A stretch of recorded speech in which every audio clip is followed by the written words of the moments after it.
Hey guys, welcome back to the channel. This is a story about what if Naruto and Hinata join secret ANBU. Before I start, please support for more amazing content and do consider subscribing to my channel and share this video with your friends. This is written by Morinoka 159, link in description and support writer. Let's start the video. Chapter 1. A Party to Remember. Everyone knows the tale behind the story of a lifetime. A young, yellow-haired orphan grows up knowing only the darker side of humanity. He is scorned and ridiculed for something outside of his control, something he isn't even aware of. But despite the cold looks, the dark alley ambushes, and the beatings he gets every year on his birthday, this young boy grows up to be a kind-hearted man with a unique ability to make friends out of his enemies wherever he goes. His name is Naruto Uzumaki. However, do not mistake this as a simple retelling of the same tale. Instead, we turn back the clock and witness these events with a twist. What happens to our favorite knuckle-headed Jinchuriki if we were to twist fate into a new direction? What if the release of the Kyuubi didn't happen on October 10th, said boy's birthday? Well, let's find out together, shall we? October 10. It was a calm night in Konoha, not unlike most nights. There was a gentle breeze in the mild air. The streets were nearly empty of all but the night personnel, such as the village's ANBU Black Ops. Not a single thing wrong this night. At least to the untrained eye. Any shinobi worth their rank could see that these ANBU were tense. Though the reason for said tension will remain unknown. On the west side of the village, past the edge of the forest on the inside of the village wall, was a barrier set in place and maintained by no less than 10 ANBU Black Ops. Inside the barrier were a man and 2 women. The man was easy enough to recognize with his long blonde hair and bright blue eyes. He wore the standard Jonin uniform of blue pants with black ninja sandals, a blue shirt and a dark green flak jacket. Over his uniform he wore his white ankle-length jacket with Yondaime written down the back. The man was leaning over a woman laying on the ground with her blood-red hair all around her in a tangled mess and her blue almost purple eyes glazed over with pain. His hands were over her exposed and obviously pregnant stomach. Or rather, his hands were over the 8-trigram seal that was on her stomach as she was screaming out in pain. Her scream could not be heard outside the barrier though, as the barrier had sound suppression seals in place. The final woman was at the redhead's lower half comforting her and trying to ensure the birth goes smoothly and without complications. She had brown hair and ebony eyes. Her eyes held a sense of authority, which is appropriate for many reasons.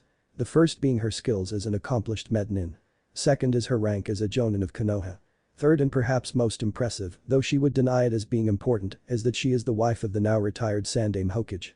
To be fair, she is proud of her husband and his accomplishments, but she is rather stubborn and refuses to be recognized for anything outside her own accomplishments. An hour later.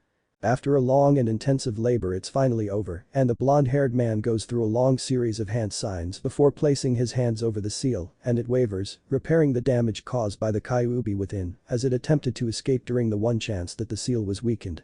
It is not known by many, but a female Jinchuriki's seal is weakened by the intense stress caused on her body by childbirth. As such, the entity within can use this weakened state to escape, killing the host. After the seal is repaired the ANBU release the barrier. The silence of the night is instantly disturbed by the cries of an infant. Buwako, the brown-haired woman, looks at the young couple in front of her and says, "Congratulations Kushina, Minato. It's a healthy baby boy." Exhausted, Kushina tries to lean up, only to have Minato stop her. "Not yet," he says. "You're too exhausted from the ordeal you've just been through." He gazed lovingly into her eyes. "You rest," he said. "I'll bring him to you." She nodded ever so slightly. "Okay, Min-kun," she said. Clearly exhausted. She laid back down, waiting for Minato to bring her their son.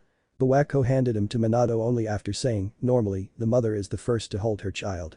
She glared at him as an anime-style sweat drop appeared on the back of his head. "But given the circumstances I believe you are right." She turned to Kushina. "I'm sorry Kushina-chan, but he is right. You do need rest after what you just went through. From what I understand, even Mito-sama was bedridden for a few days after she went through this." She turned back to Minato and handed him his son. "So what is his name?" Minato turned to Kushina and they both said together, "Naruto." December 27. In the largest manor of the Hyuga compound, a woman with dark purple hair and light lavender eyes with no pupil was laying down panting. Her midwife was on one side trying to help control her breathing. Her husband, and head of the Hyuga clan, was on the other with concern clear on his normally expressionless face. The Ashi spoke up, "Are you sure there's nothing I can do?" he asked the midwife. For the first time in his life, he was feeling useless as he saw the pain in his beloved's eyes. "No, Hiashi-sama. Not at this time." She spoke cautiously and respectfully. She was a midwife and she was of the Hyuga branch family. As such, any complications with the pregnancy, labor, or birthing could be blamed on her for neglecting her duties. She wasn't, but that never really mattered when the main family was involved. She was about to say something else when she was cut off by the loud painful screams of labor. Hiashi looks down at his wife saying, "I'm here for you, Hitomi Koi." "I know," she gasps between breaths. "I know." This time she says it to herself before gasping in pain as another contraction blinds her to anything but the pain. She can faintly hear her midwife saying something to her, but for the life of her, she can't figure out what it is, as more spasms of pain cause her to lose herself in the screams. The midwife, activating her Byakugan, can't tell that she is fully dilated. "Okay, it's time. Push." An hour later.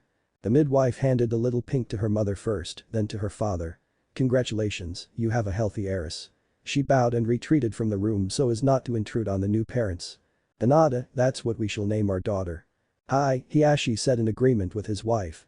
"Hinata, a sunny place in our lives. It fits perfectly." January 1. 5 days later it was approaching sunset at the Uzumaki estate. Kushina had little Naruto in her arms as Minato finished the final preparations for their New Year's party. The guests began showing up one group at a time. All close friends. First was Kakashi, Minato's only surviving student of the Third Shinobi World War. "Hello Minato-sensei, Kushina-sama." He bowed to each as he spoke to them. Then, seeing the little bundle of blue he said, "Hello Naruto-kun. It's good to finally meet you." After which he gave his signature eye smile, his right eye being the only one showing. His 88 forehead protector over his left and his signature face mask covering his lower face completely. His silver white hair, which would normally be considered abnormal on a 14-year-old, was less messy than normal. He was wearing a black kimono with white accents and had a clan crest on the back. Though he is the last of his clan and they were not a very large clan to begin with, he was still proud to wear it. "Kakashi, this is a party among friends," Minato said. "You don't have to use the honorifics. Please, relax tonight." Kushina then spoke up, "And yes, this is Naru-chan. I'm glad you could make it. The others should be arriving soon. Have fun tonight." She smiled gently down at him in a way only a mother can. The smile made his heart ache a little as his thoughts turned to his late teammates, whom would always be in his heart. "Thank you," he said as he entered the manor.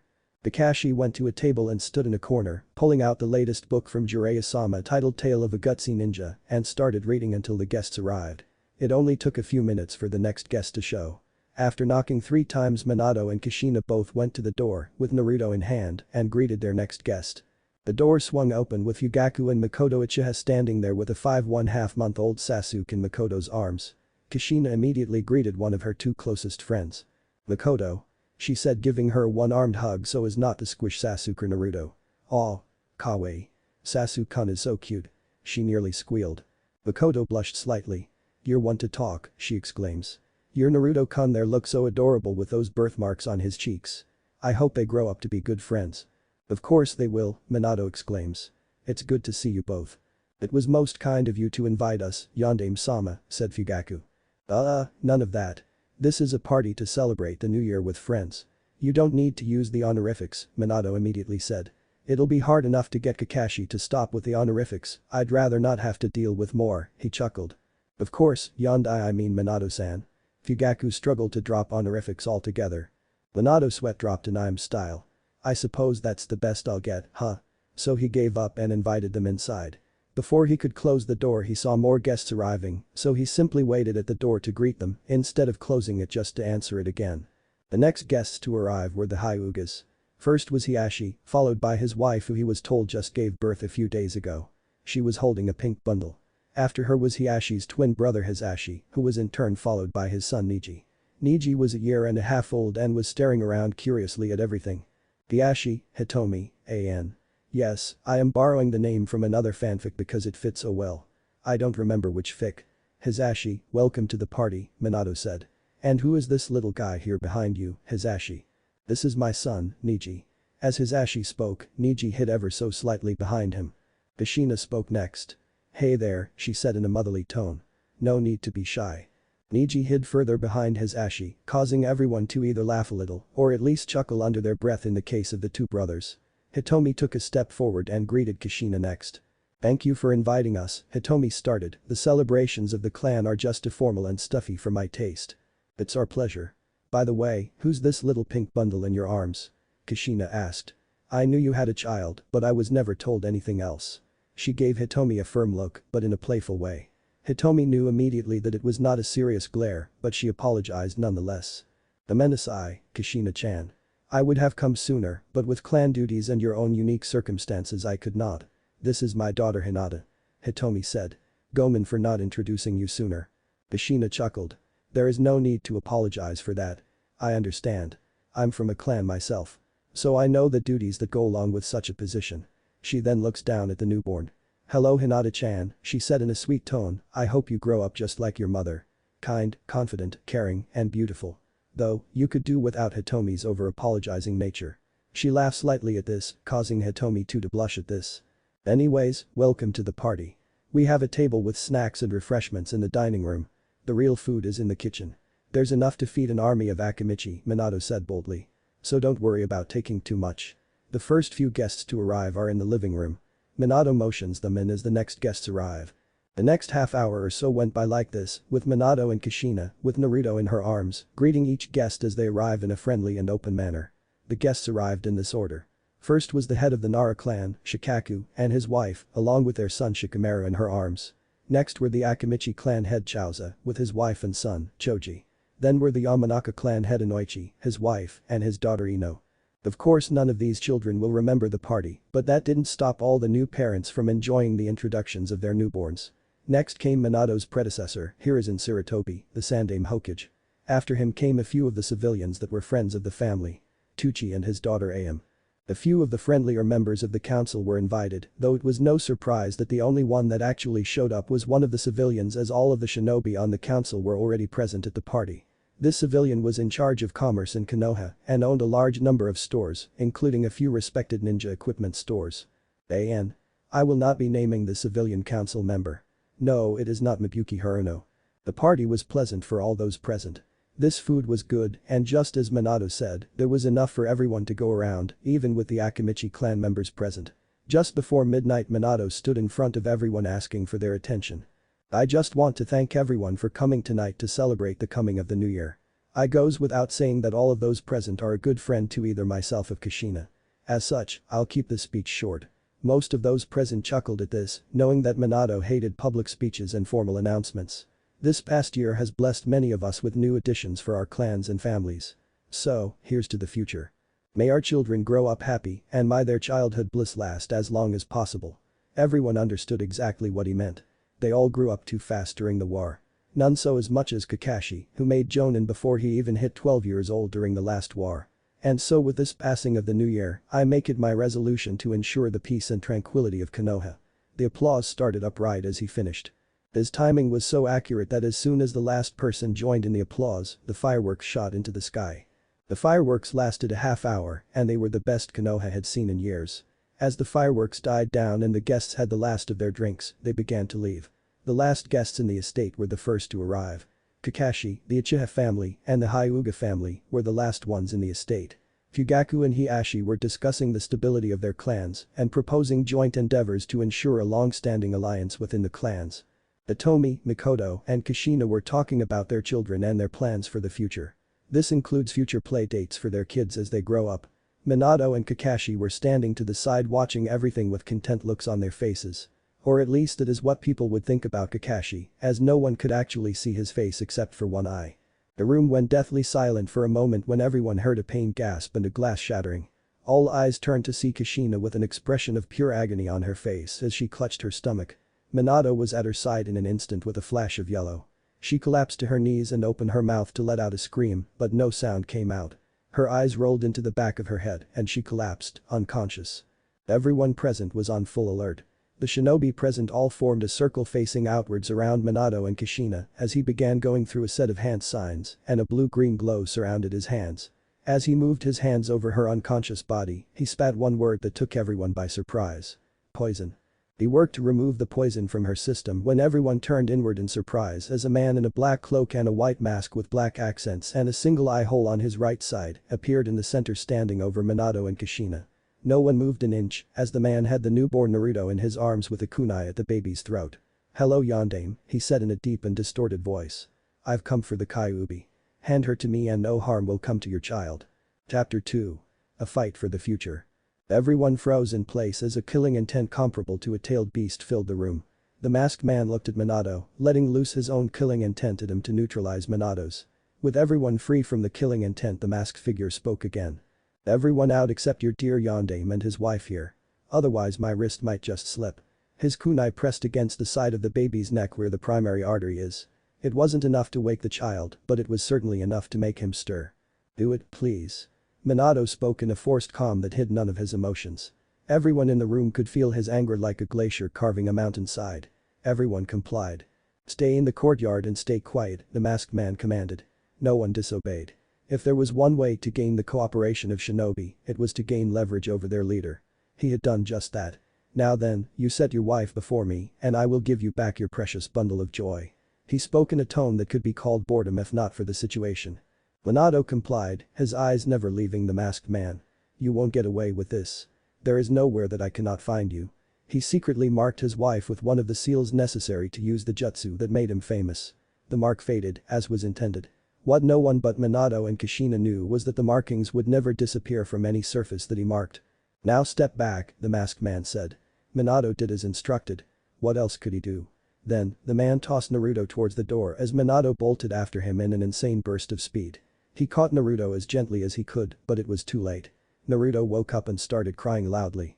Minato flashed outside in a burst of yellow light as the Hiraishin no Jutsu transported him to the courtyard. He handed Naruto to Hitomi, who Kushina had named as Naruto's godmother. Then he disappeared in another flash of yellow, startling many before they even knew what just happened. I don't know who that man is, but he chose the wrong person to try to threaten tonight. Hiashi spoke with the calm that only a Hyuga could have in a situation like this. Fugaku spoke up, I almost feel bad for the fool. Almost. Somewhere in the land of fire.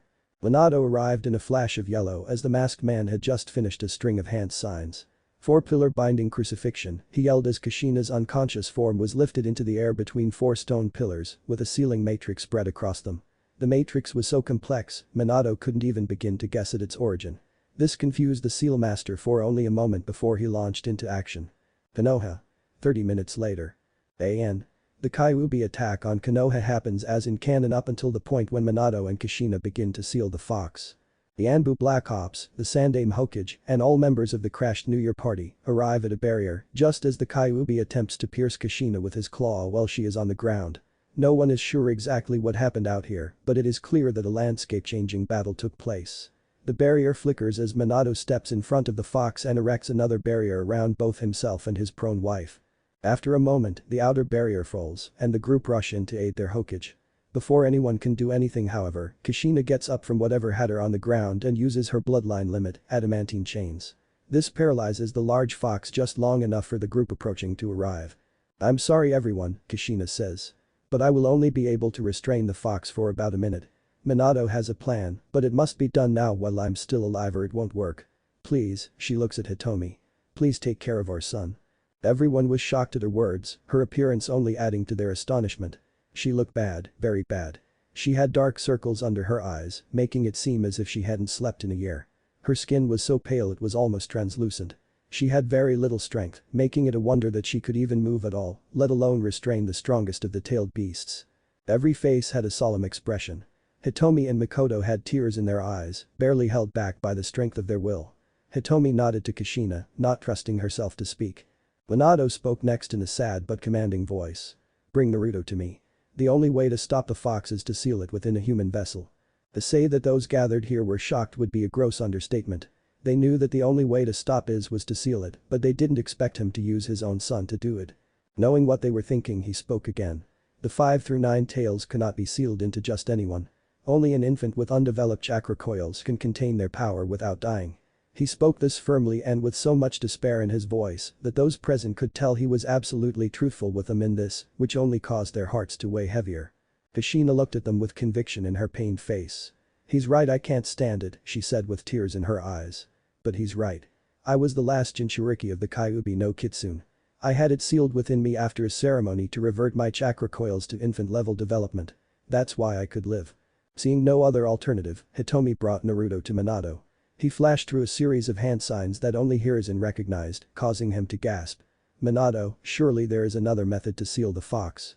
Why this one? Minato shouted Reaper Death Seal. He turned to his predecessor. Because the only other method to seal the Kyuubi's massive strength takes a month. Time we do not have. I'm sorry my friends, but this is the only way. As he spoke, a phantom of sorts appeared behind him with a blue humanoid shape tethered in front of him. The blue mask took on the silhouette of Minato as the phantom, now recognizable as the Shinigami, reached into the figure, his hand disappearing and reappearing out of the real Minato's chest. The Shinigami looked at Minato's target and frowned, if that was possible, with his fanged face. He then spoke in a deep and menacing voice. The power of a tailed beast is outside my ability to control as a single mass. He looked at his summoner. You have invoked my power, mortal. Thus, your life is forfeit. I cannot do as you ask and seal this power in a single vessel. The word of Kami is law and I cannot change law. However, I can split the power among two vessels. Know this, the vessels must both be infants or prepared with the appropriate rituals. I will give this woman enough power to contain the Kyuubi with her chains while a decision is made. The raw power of the Shinigami's voice, along with his declaration, startled everyone. For a moment no one spoke and the only sounds heard were the pained breathing of Kushina and the angry roars of the fox. Finally, Kushina broke the silence. I can't hold on much longer. She was nearly breathless and her eyes were starting to glaze over. After another moment Hitomi stepped forward with Hinata in her arms. Minato, she sobbed. Use Hinata for the other half. She had tears pouring down her face. Even Hiashi had to look down, his face no longer to maintain his mask of indifference. With tears down his own face he looked back up. She is right, he sobbed. Hurry, before it is too late. Minato's face contorted in an excruciatingly painful expression as he cried audibly. I'm so sorry everyone. I've failed you all. He nodded to the Shinigami that the decision was made. Before anyone could respond, the Shinigami's arm reached forth and took hold of the Kyuubi, pulling forth his chakra and splitting it in two before sealing it in the two selected babies. Both infants cried as the foreign chakra entered their guts. In less time than it takes to breath, the whole affair was done and Minato lay on the ground next to Kushina. Both were motionless as the last of their power was spent and their souls passed into their afterlives. Kushina's departing naturally while Minato's soul was taken into the Shinigami and sealed away. No one knew that the last of their chakra had been sealed into Naruto and Hinata as well to help them when the time came. No one knew what had happened to release the fox from Kushina in the first place. And no one knew what the future held. Konoha. 2 weeks later. Hiruzen took back his office as Hokage as he led the reconstruction effort of the village. He attended council meetings, signed documents, and wandered the village helping wherever he could. It was exhausting and stressful. But none of it compared to the council meeting he was about to walk into. The meeting was to discuss the sealing of the Kyuubi and to decide what would be done with the children. He knew Danzo would want them. He also knew that Hinata was safe because she was a clan heiress. He did not know that Naruto was also going to have the protection of the Hyuga clan. He, like most, was unaware that Hitomi was Naruto's godmother. His only thought on the way to the meeting was how to save Naruto. I'll be damned if I let Danzo anywhere near Naruto. He would do whatever it took. Council chamber. 2 minutes later. The civilian council members were yelling at the shinobi side of the council to listen to reason. Kill the damn fox. We must finish what Yondaime-sama started and destroy the demon child before it's too late. The woman shouted. She was the head of the civilian side of the council and had a shrieking voice like a banshee. Her name was Mibukki Haruno. She had orange blonde hair that stopped at the base of her neck and a single bang covering her forehead and the area between her eyes. She wore a white kippah. Most of the shinobi council was there when Minato sacrificed himself and grew furious at this woman's outburst. So much so that one of them spoke up. It was Chaozu, who was known as one of the kindest people on the entire council, both shinobi and civilian. You shut your damn mouth before I shut it for you. Chaozu yelled this loud enough that the entire room was silent afterward. Mibukki was speechless. Chaozu continued, you weren't there. You have no idea the true sacrifices that were made there on that night. Just then the reinstated Sandaime Hokage walked into the chamber and sat at the head of the council, ending Chaozu's outburst before more harm than good was done. Everyone took their seats and the Hokage began. Now, let's get started. His voice took on a commanding tone that everyone recognized as a no-nonsense, zero-tolerance tone. The first order of business today is the finalization of the long-term reconstruction budget. Before he could make it any further, Danzo spoke up. Hiruzen, this council has a much more important matter to discuss today. He didn't give the Hokage time to speak before he moved on. Give the boy to me and I will turn him into a completely loyal defender of this village. Hiruzen looked at Danzo as if he was speaking a foreign language. Danzo, that will not happen so long as I am Hokage. This is my final decision and I will not be swayed. Danzo was a warhawk and could often talk his way into anything, but he knew his former teammate enough to know that it would not work this time. Mibukki spoke up next. If you aren't going to let Danzo brainwash the boy, then the only other decision this council could make is to kill the demon now. Why are we even debating this? She was nearly yelling at this point. Hiruzen released his killing intent that had been building up ever since the information of the Kyuubi being sealed had been made public. It was staggering even to the most battle-hardened shinobi in the room. No one was unaffected, not the ANBU, not the Jonin commander Shikaku Nara, not even Danzo. That is out of the question, he said with barely contained rage as he released his killing intent. The civilian members of the council, being the most affected, let out a breath they didn't even know they had been holding. Ibuki recovered quickly, a mystery that no one has been able to solve in years. She spoke up then. Then what do you suggest? It's only a matter of time before the demon overcomes the seal and continued what it started. Many of the civilian council members agreed with her, nodding in the only way they knew to show her their support as they recovered from the Hokage's earlier outburst. Hiruzen spoke again. I opened the floor to the council for suggestions on the boy's fate. He looked around, focusing mostly on the shinobi council. Does the boy have any living family? The question was asked by Shibi Aburam, who was not at the party 2 weeks prior. Not that I am aware, Hiruzen said. At this, the ever-silent Hyuga spoke up. If I may correct you, Hokage-sama, the boy does have a family of sorts left. Hiruzen raised his eyebrow at this. Oh. I was under the impression that his only family died in the attack. He said this vaguely as the civilian council was unaware of the boy's parentage for his own protection. Ibuki spoke before Hiashi could. Hyuga-sama, what do you mean it still has family? It's a demon. The only thing that kept Hiashi from striking her down was his pride as a Hyuga. I personally knew the boy's parents, Hiashi said. And my wife, Hitomi Hyuga, is the boy's godmother. Thus she has legal guardianship of Naruto. And the next time you call him a demon, your life will be forfeit to me as per clan law as recompense for insulting the honor of the Hyuga clan. He said this in a cold, emotionless voice that told her just how serious he was. She froze and was silent on the matter. Hiashi spoke again as the council absorbed this information. I have the legal documents as proof. He presented the documents. No one doubted him at this point. Just try me, he thought. My wife and I will be adopting the boy into the main branch of the clan. He will be raised as if he were our own son. We have legal rights in this, and no amount of argument will sway me on this. I swear upon mine and my clan's honor that if anyone moves to strike this motion that the Hyuga clan will retaliate with our full force. We will cut ties with all matters of civilian concern and pull our clansmen from the rank of shinobi until I feel that my position on this matter has been made clear. The civilian council paled at this, while the shinobi council and the Hokage all smiled internally at Hiashi's careful wording. The elders, especially Danzo, were not happy at all, but they were legally unable to refute his claims. Hiashi spoke again, this same punishment stands if he, my daughter, or my clan are treated with anything but the respect we command as the most powerful clan in Konoha. If Naruto or Hinata are harmed in any way, be it mentally, emotionally, or physically, the Hyuga clan will retaliate. This I swear upon my blood. Any who break this will owe my clan a debt of blood. This completely locked down the council, as a debt of blood was absolute under clan laws. Not even the Hokage could overturn a debt of blood. Well played, Hiashi, thought the Hokage. On my position as Hokage, I accept these terms on behalf of Konoha. Let the record show that I declare this council meeting an S-class secret punishable by death. This includes the next bit of information that will be presented by the council that will answer the question on the mind of the civilian council members. Hiashi, why do you include your daughter specifically in this matter? Hiruzen gave Hiashi a knowing smile which Hiashi surprisingly gave back. Hiashi explained what the Shinigami had said the night of the sealing, without giving any names of those who were present. He explained that only infants could be used for the sealing and that the Yondaime had sacrificed his life to seal the fox into both Naruto and Hinata. He said all this without ever revealing that Naruto was actually the son of Minato. Though the council already knew that he was the son of Kushina. Only the shinobi at the party knew of Minato's role as father, or that Minato and Kushina were even married at all. The civilians did not know that Kushina was married, only that she had a child 2.5 months ago with an unknown man as the father.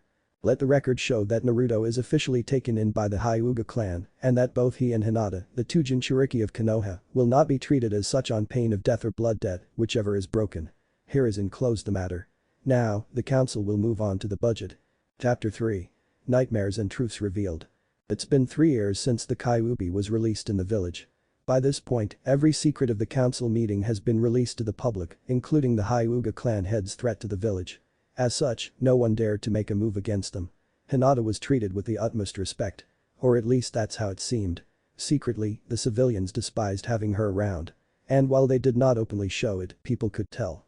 As bad as it was much worse for Naruto. Naruto Uzumaki was shunned, both openly and secretly. Though, never when there was a Hyuga around to catch them, as Naruto was an adopted Hyuga of the main family. He has not yet had to endure beatings and ridicule as he rarely leaves the Hyuga compound. It will be 2 more years before that starts. By that time, his adopted family had grown rather attached to him in many ways. The sky was dark as clouds covered all moonlight. The darkness had an ominous feel to it that could only mean misfortune. A heavy and malevolent chakra filled the air as the large fox appeared in a large plume of smoke. Letting loose a roar that shook the earth, the Kyuubi thrashed its tails about leveling the landscape. Shinobi appeared out of thin air all around the great beast, letting loose great jets of flame, walls of earth, and a few streaks of lightning-enhanced water. These ninja gave it everything they had, but nothing seemed to affect the Kyuubi, only anger it greatly. In one more massive roar he knocked them all back and started killing them off a few at a time with both his mighty tails and his massive claws. The scene changes, and now the fox is being held down by massive chains. He lunges forward with his claw when the chains loosen for an unknown reason. As the claws approach, the scene goes red. The Hyuga main house is woken by the scared screams of 2 children. Hinata and Naruto both awoke from their nightmare in a cold sweat, crying at the horrible scene that had invaded the children's dreams. Hiashi and Hitomi awoke from the scream and, hearing the crying, rushed to the children's rooms. Hiashi went to Hinata and Hitomi went to Naruto. Both Hitomi and Naruto. The pregnant Hitomi rushed in and saw Naruto huddled on his bed with his blanket wrapped around him, tears streaming down his face. His choked up sobs causing him to nearly hyperventilate. Hitomi walked over and climbed onto his bed, embracing him in a hug. There, she said. It was just a bad dream. Everything will be alright. It's okay. I'm here. She continued to comfort him as he gradually calmed down. Finally, when he was no longer crying and just hugged her for comfort, she asked, Naruto-kun. Are you okay now? He mumbled. She bent over and kissed him on the forehead asking, do you want to talk about it? It might make you feel better. As Naruto began to describe his nightmare, Hiashi and Hinata were in a similar situation. But Hiashi and Hinata. Hiashi walked into his daughter's room and moved over to her bed where she was crying heavily under her blanket. Hiashi gently pulled the blanket from over her head. When she saw him, she lunged forward and embraced him in the tightest hug she could manage. What is wrong, my daughter? Hiashi wondered what could have happened that could upset her so much and was equally puzzled as to why Naruto across the hall was crying at the exact same moment. It was so scary. Hinata sobbed her words into Hiashi's shoulder as she started to shake at the memory of her dream. It's okay, Hinata, it's okay. Daddy's here. Everything will be alright. He embraced her back warmly and her shaking started to die down. It felt so real, she mumbled. There was this big fox with 9 tails and it started attacking everything. This startled Hiashi as she started describing exactly what had happened in the Kyuubi attack 3 years ago in explicit detail. Meanwhile, Naruto was giving the exact same description to Hitomi. After both children had been calmed down and fell back into a calm slumber, Hiashi and Hitomi left the children's rooms and headed back to their own room where they began to discuss what they had heard. Realizing that both children had the exact same nightmare, they grew concerned. Hiashi-kun, what do you think this means? Do you think the fox is trying to take over the children? Hitomi was concerned, very concerned. Hiashi was too, though he hid it well, using the usual Hyuga mask of indifference as he debated what to do. I don't know, dear, he finally said. Tomorrow I will consult with the Hokage, he may have some idea of what to do. He doubted this, but what else could he do? I may have to talk to Inoichi-san if Hiruzen doesn't know what to do. I'm worried. We can't even help our children when they have nightmares. This is so frustrating. A single tear fell from Hitomi's eyes. Perhaps we should tell them the truth. They will need to know eventually. Hiashi thought for a minute. They will need to know eventually, but I believe it is too soon for them. I don't know if they could handle the burden at this age. No, you're right. Perhaps when they enroll in the academy. After a long period of silence with both of them deep in thought, Hitomi spoke again. No, I don't think we should wait for them to enroll in the academy after all. The longer we wait, the more likely that they will learn from someone else. The kindest thing we can do for them is have them hear it from us first. Ask Hokage-sama tomorrow what he thinks. Until then, let's try to get a little sleep. The next day. Hiruzen woke up from a knock on his door. Realizing he had fallen asleep at his desk in the Hokage's tower, he stood up and stretched. He then straightened his paperwork and said, yes. Come in. Hiashi walked in the office and bowed before his leader. Good morning, Hokage-sama. Hiashi-san, Hiruzen said. What can I do for you this morning? I need your advice. You see, Hiashi began to explain what had happened last night. After his explanation was finished, both men were silent for a few minutes. My wife and I believe we should tell them before they learn from someone else. However, we also feel it's too early to tell them. This is so new to us and we simply don't know how best to proceed. I agree that it would be best to learn it from you, but are you sure there is no way you could wait until they begin the academy in a few years? After all, they are both heroes and deserve as much happiness in their childhood as they can get before they learn of the heavy burden they bear. Once they learn, their lives will never be the same. We are well aware of this, Hokage-sama, but in all truth, they do not have normal childhoods anyways. It is unfortunate, but given their circumstances, they are rarely let outside the Hyuga compound. Despite the threat I hold over this village, I fear there may be many who do not care or who are foolish enough to believe that they will not be caught. Hiashi voiced his concern, but at the same time wished to do as Hiruzen suggested. For the first time since that council meeting 3 years ago, Hiashi's Hyuga mask fell away in front of his leader, and his concern and fear were very much apparent on his face. Hiruzen saw this and remarked, "I understand your concern, Hiashi-san, I really do. But at the same time, I believe that they can still have a happy childhood. This village has recovered well from the wars and Kyuubi attack. Perhaps you can try to have a bit more faith in your village." Hiruzen spoke gently, not wanting to sound condescending or insulting to the Hyuga clan head, but at the same time wanting to instill a bit more faith into Hiashi. So Hiruzen spoke again, "I believe that there are a number of them who still have a strong will of fire and would protect young Hinata and Naruto if given the chance." Hiashi thought on this for a moment before giving his reply. "Perhaps you are right," he said reluctantly. "Perhaps I do need to put more faith in the people of my village. Thank you for hearing me out, Hokage-sama." Hiashi bowed again before turning to leave. As he was walking out, Hiruzen had one last thing to say. "Hiashi-san, in regards to this dream they both shared, perhaps it is a byproduct of the seal they both possess. It does slowly convert the fox's chakra into their own. It may be a sign that the seal is working properly as well." Hiashi turned around to look at Hiruzen and nodded before turning back and walking out of the Hokage's office to return home. Hiruzen looked back down at his desk. "Well, this day is already looking to be a long one. Damn this paperwork. Bane of my existence. Why did you have to leave so soon, Minato? There are just so many people who miss you. You and Kushina both." An hour later at the Hyuga compound. Hiashi had told Hitomi what the Hokage had said. She had reluctantly agreed to not tell the children the truth yet. "I know it's hard," Hiashi said. "But I don't think they are old enough to really understand yet. They need all the happiness they can get if they are to weather the storm that is to come. They will face many hardships in the years to come and we will be there for them throughout it all. It just doesn't sit well with me, Hiashi-kun." Hitomi again had a tear run down from her eyes. Hiashi saw this and in an attempt to comfort his wife, pulled her into a kiss. A moment later, she pulled away in a gasp of pain. Hiashi, startled by this, immediately stood in front of her asking, "What's wrong?" "I think it's time," she said. "Our youngest is ready to meet us." Hiashi called out to one of the many branch family members who were always within earshot in case they were needed. "Quick. Get a doctor here immediately." The branch member ran off to the hospital to get help as Hiashi called to another branch family member to get their midwife. As he ran off as well, Hiashi helped Hitomi to a room within the main household. Hinata's personal guard and caretaker when her parents were unavailable, a man named Ko Hyuga, ushered both Hinata and Naruto to the gardens to keep them out of the house. Hours later. Hinata and Naruto were brought from the garden into the room where Hitomi had given birth to the newest member of the family after the room had been cleaned up. When they entered, they rushed over to Hitomi's bed where she was laying with a little pink bundle and little energy. "Hinata-chan, Naruto-kun, please come here." Hitomi's voice was barely a whisper. They climbed onto the bed to see better. Hitomi was very pale as she said, "This is your new little sister. Her name is Hanabi. Please, take care of her for me. Always know that I love you all." Needless to say, Naruto and Hinata were both very confused as to what was going on. Hinata was the first to voice her concern. "Mommy, what's wrong?" In a corner of the room, Hiashi stepped forward. Having been silent up until now, his presence startled the children slightly. Looking up, they could see his eyes were puffy and tinted slightly red from the tears he had shed. "I'm sorry," he whispered almost too low for anyone to hear. "Hinata, Naruto, your mother is dying." There were complications with Hanabi's birth. He was barely able to choke out the words as Hinata and Naruto both began crying into Hitomi. There, Hitomi whispered. "Don't cry. Everything will be alright. I need you both to be brave for me now. Can you do that?"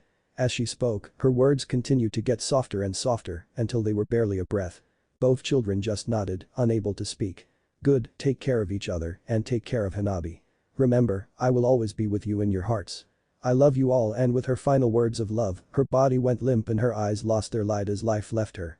Hinata and Naruto began to cry uncontrollably, waking up the sleeping newborn who also joined in crying. Hiashi could no longer keep silent as he bent over his late wife and their children, as he too cried out in anguish. 2 days later. The funeral was held at the hero's monument before a procession bearing her coffin carried it to the Hyuga clan's private section of the graveyard for the final rites. It was one of the rare cases in which the emotionless mask of the Hyuga was allowed to be lifted, as there was not a single dry eye in the clan that day. Sorrow was the only thing felt from the normally emotionless clan as they mourned the loss of their mother figure. She was the kindest of them all, and not a single person, not even the elders, had a negative thing to say about her over the years. 3 years later, age 6. Over the years, the dream about the Kyuubi attack has become recurring. Each time, the dream would be a little longer and more of the attack would be revealed. Sometimes the dream would be an out-of-body experience, sometimes it would be first person from the point of a blonde man they later recognized as the Yondaime Hokage.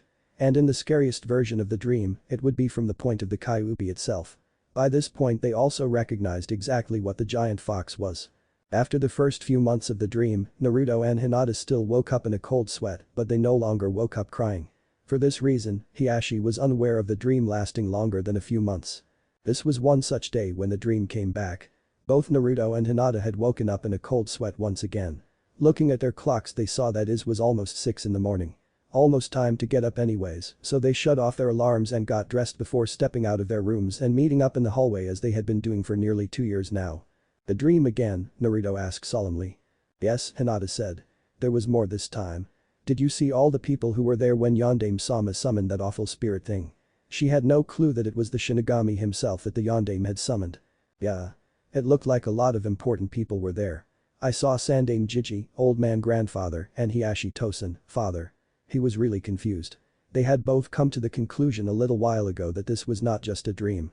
That these events had actually happened. But they could not figure out why they were having them. "I saw them too. I also saw." Hinata trailed off. It was still hard for her to mention her mother. "I know, I saw her too, Hinata-chan." Naruto looked down, unable to find anything else to say. "Naruto-kun," Hinata started to cry a little. "I don't like this dream. It keeps getting worse and worse every time. I don't understand." "I know, Hinata-chan. But we'll figure this out. We'll go to the library again today and see if we can find out anything about that red-haired woman who was with Yondaime Sama." Naruto and Hinata had seen a red-haired woman get stabbed by the fox's claw with the former Hokage for the first time in their shared dream, and she confused them. She seemed familiar and unknown at the same time. "We'll have to ask Toussaint first," Hinata reminded him. "Oh yeah, well I guess we can ask him at breakfast. Maybe we should go ahead and head to the dining room," Naruto suggested. Hinata nodded and the two of them headed to the dining room where the branch family servants were already getting everything ready. Shortly after they arrived, Hiashi and Hanabi also arrived and sat in their usual spots. "Good morning everyone," Hiashi said formally. "Good morning Odo-san, father," Hinata and Hanabi said. "Good morning Hiashi Tosen," Naruto said. Breakfast was brought to the table and they all ate in silence as they always did. This annoyed Naruto to no end, as it always did. He didn't like formal environments. But until the servants all left, he had to be formal. As the last branch member left, they all let out a sigh. Finally able to drop the formal atmosphere, Hiashi spoke again. "So how are you all this morning?" Hiashi said with a smile, signaling the children that they could relax. "I had the most wonderful dream," Hanabi said. "It was so colorful and fun. What about you, An-san, big sister?" Hinata shifted in her seat a bit, which didn't go unnoticed by Hiashi. She spoke up after only a moment's hesitation. "Well, I don't really remember what I was dreaming about. Sorry, Hanabi-chan." Hiashi noticed the lie, but didn't press for details. Hanabi spoke up once again. "What about you, Naruto-san? Did you have a good dream?" Naruto also shifted a bit uncomfortably, but didn't hesitate to answer. "Not really, Hanabi-chan. It was a really confusing dream actually." Naruto was honest, but didn't give any details. Hiashi noticed this too, but thought nothing of it. Until Naruto and Hinata glanced each other's direction before sharing a worried look. This had Hiashi concerned, as it brought back memories of the few months following his late wife's death and Hanabi's birth. "Oh, that's too bad." Hanabi was a little disappointed but quickly got over it like most kids do. Hiashi then spoke to Naruto. "Well, maybe I can help you understand. Would you like to talk about it, Naruto?" Hiashi asked. He noticed Naruto shift a bit uncomfortably in his seat. "If not, it's okay. You don't have to tell me until you are ready." "It's not that," Naruto thought to himself for a moment. "Hiashi Tosen, do you remember those dreams me and Hinata-chan had when we were younger?" Hiashi was both nervous and surprised, but his years as clan head helped him hide it well. Yes, Naruto, I do. Did you have it again? Actually, I never stopped having it, Naruto admitted in a low voice, as if he were afraid. This did break Hiashi's mask, and he had a startled look clearly on his face. He quickly recovered and asked Naruto, really?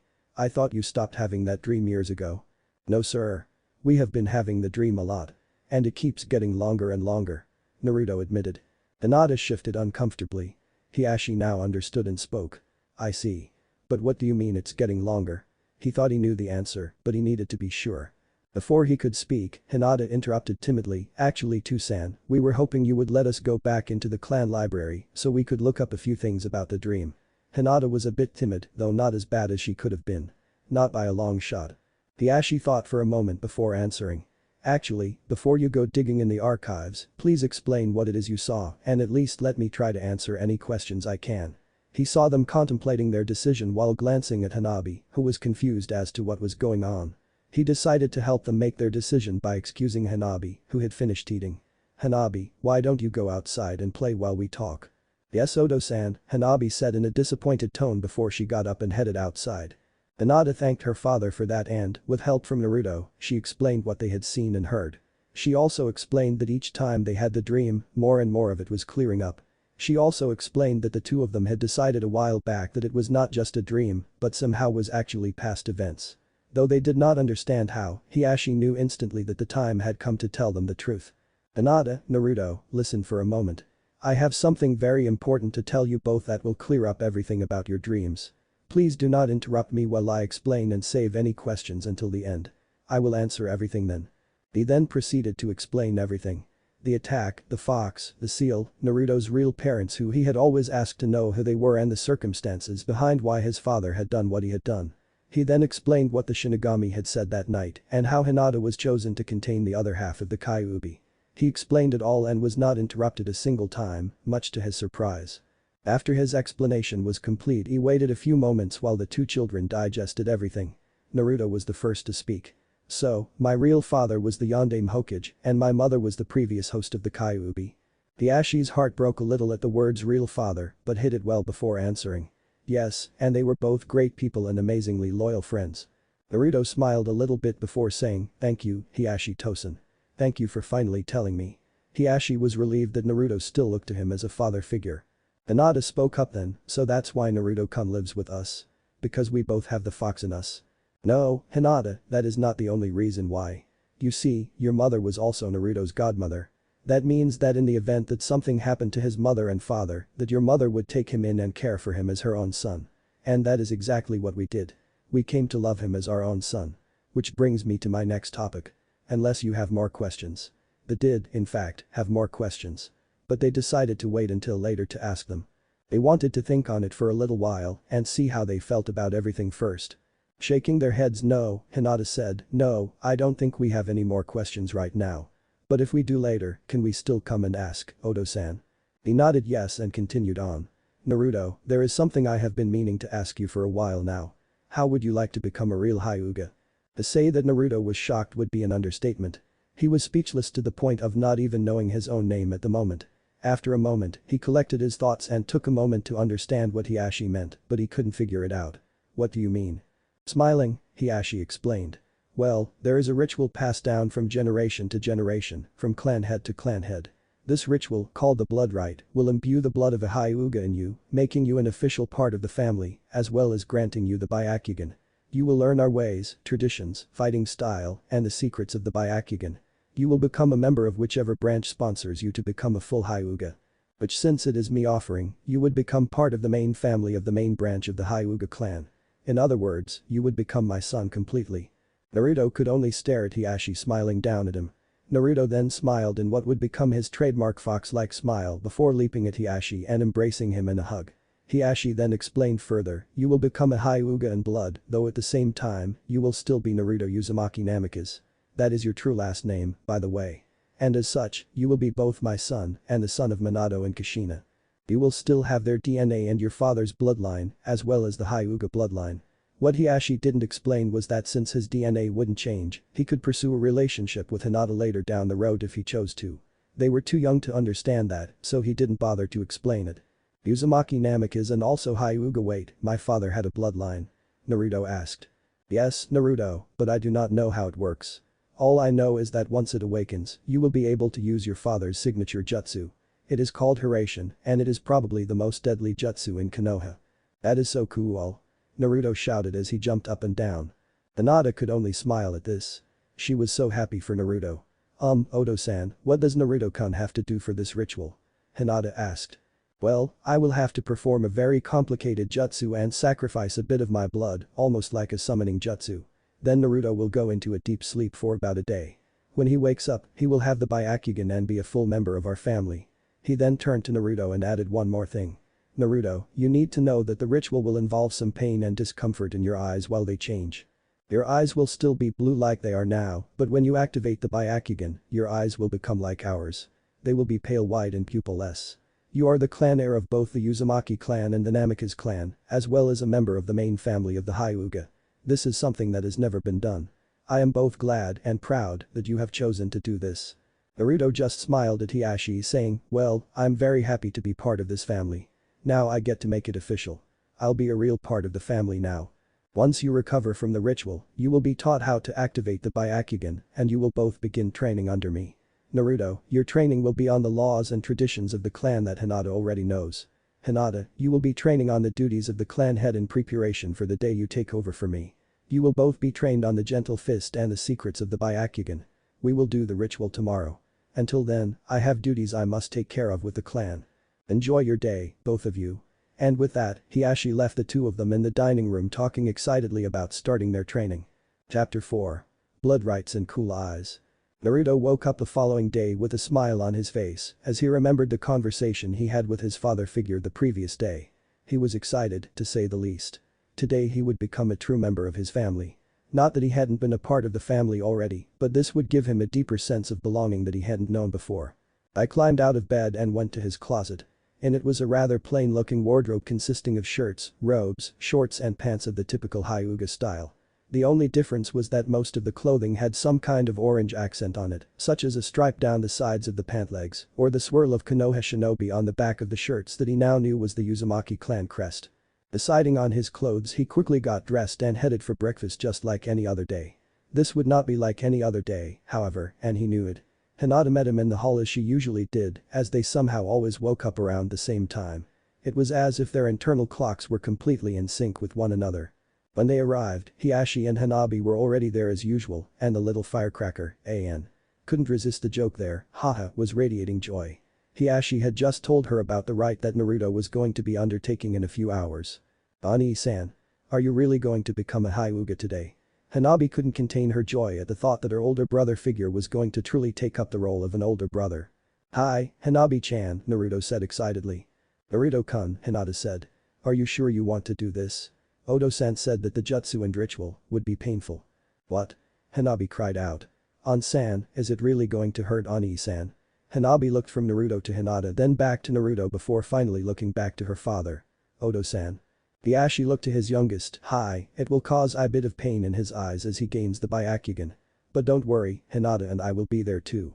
Hanabi looked somewhat calmer at hearing this, but the look of worry on her face never left. She just sat there in silence the rest of the breakfast watching Naruto. To her surprise, she saw no fear in his eyes. You see, even at a young age, and before the Byakugan truly awakens, Hyuga are exceptionally good at reading people's emotions. After breakfast, Naruto and Hinata were instructed to meet Hiashi in his private training ground behind the main house, where a small shrine was kept in memory of Hitomi. After a few hours they did so, not knowing what to expect. What they didn't know is that two of the elders who supported Naruto and Hinata were present to act as witnesses to the rite. They stood up to the side in silence with a standard Hyuga mask of indifference. On the inside, however, they were beaming with pride at finally being able to honor the young man who keeps half of a living natural disaster at bay. Once Naruto and Hinata made it to Hiashi in the center of the small private training ground, Hinata was directed to stand by the elders. Hinata, please stand by my advisors off to the side, as I will need ample room to perform the jutsu and ritual to make up the blood rite. Hinata did as instructed as Hiashi pulled out sealing ink and a large brush used for intricate calligraphy. He began to draw out a large square seal of about 10 feet on each side. Using his Byakugan to make sure each stroke was absolutely perfect, as well as making sure to put the exact amount of chakra into each stroke, he wrote out a rather complex sealing formula with Naruto in the center. Instructing Naruto to stay in the center and not disturb the ink, the seal took about an hour for Hiashi to complete. Once complete, he drew 8 more smaller, circular seals that looked to be about 2 feet in diameter.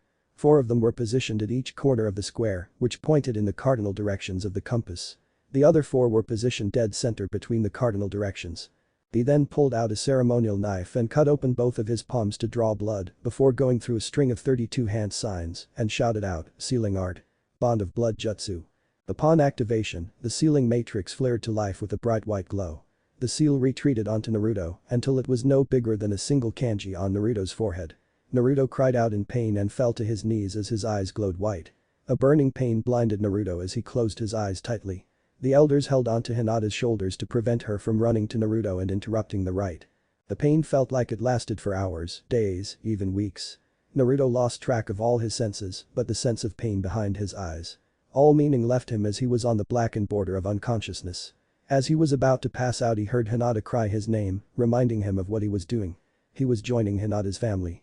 The reminder of the love he felt for his adopted family steeled him against the pain as he gritted his teeth and fought to remain conscious. It felt like an eternity. Finally, the pain receded and Naruto opened his eyes in relief. When he lifted his head, he realized he was laying face first on the ground. He stood up, his muscles burning as if he had just run a marathon. When he faced those who were present, the seal that had receded to his forehead was gone, as it was supposed to be. So when they gasped in shock, he was confused to say the least. "What? What is it? Did it work?" Naruto asked the questions quickly, without giving anyone time to answer. Hiashi spoke up, "I'm not sure. Naruto, come over here." As Naruto approached, he noticed Hiashi pull out a mirror from the sleeve of his robe. Naruto, having no knowledge of storage seals at the time, was confused as to how Hiashi had done this, but with more important things on his mind did not question it. When Naruto looked in the mirror, he noticed that his eyes weren't pale like the Hyuga's Byakugan was supposed to be. Instead, it was the same vibrant blue it had been before. However, that's where the similarity to his old eyes ended. His eyes were now pupil-less like the Byakugan was supposed to be, but that too is where the similarity ends compared to the Byakugan. In the center of his eyes where the pupil would be when the Byakugan was active was a faint ring of purple that you couldn't really see unless you looked closely. His eyes also had very faint traces of red along the edges. Naruto was amazed by the changes his eyes had undergone. It was hypnotic to look at. Hinata and the elders walked over to see what was wrong, as they had heard what Hiashi had said a moment ago. When they saw his eyes up close, they were confused. Obviously his eyes had changed, but it was not the Byakugan, was it? Only one way to be sure, all the adults thought at the same time. Hiashi came down to one knee and looked Naruto in the eyes.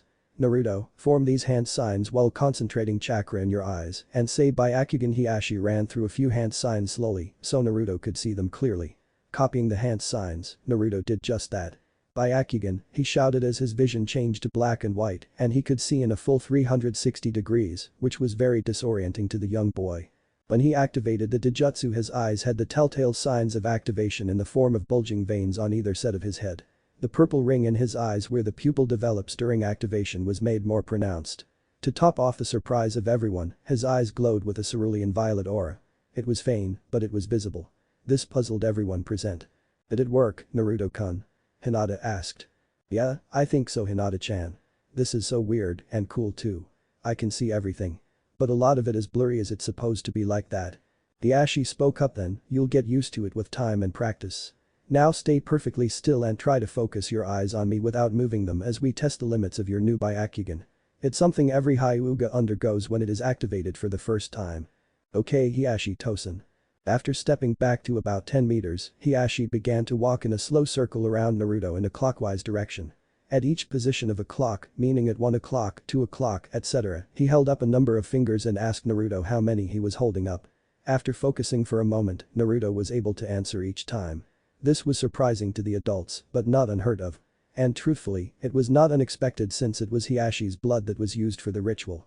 What did surprise them was when Hiashi reached 6 o'clock and held his hand in the Byakugan's blind spot and Naruto still answered correctly. The elders as well as Hiashi gasped in utter shock. "Naruto? You're not guessing, are you?" Hiashi asked to be sure. "No, why? Now you're changing from 3 fingers to 5. Another audible gasp. "It can't be," one of the elders muttered to himself. His Byakugan has no blind spot. This has never happened in all of our clan's recorded history. Such a pure Byakugan from a child who is not of Hyuga descent granted the bloodline through the ride is unheard of. Even in the most pure of Hyuga this has never happened before. You may deactivate your eyes now, Naruto. Hiashi told him. Just stop the flow of chakra to your eyes and they will deactivate.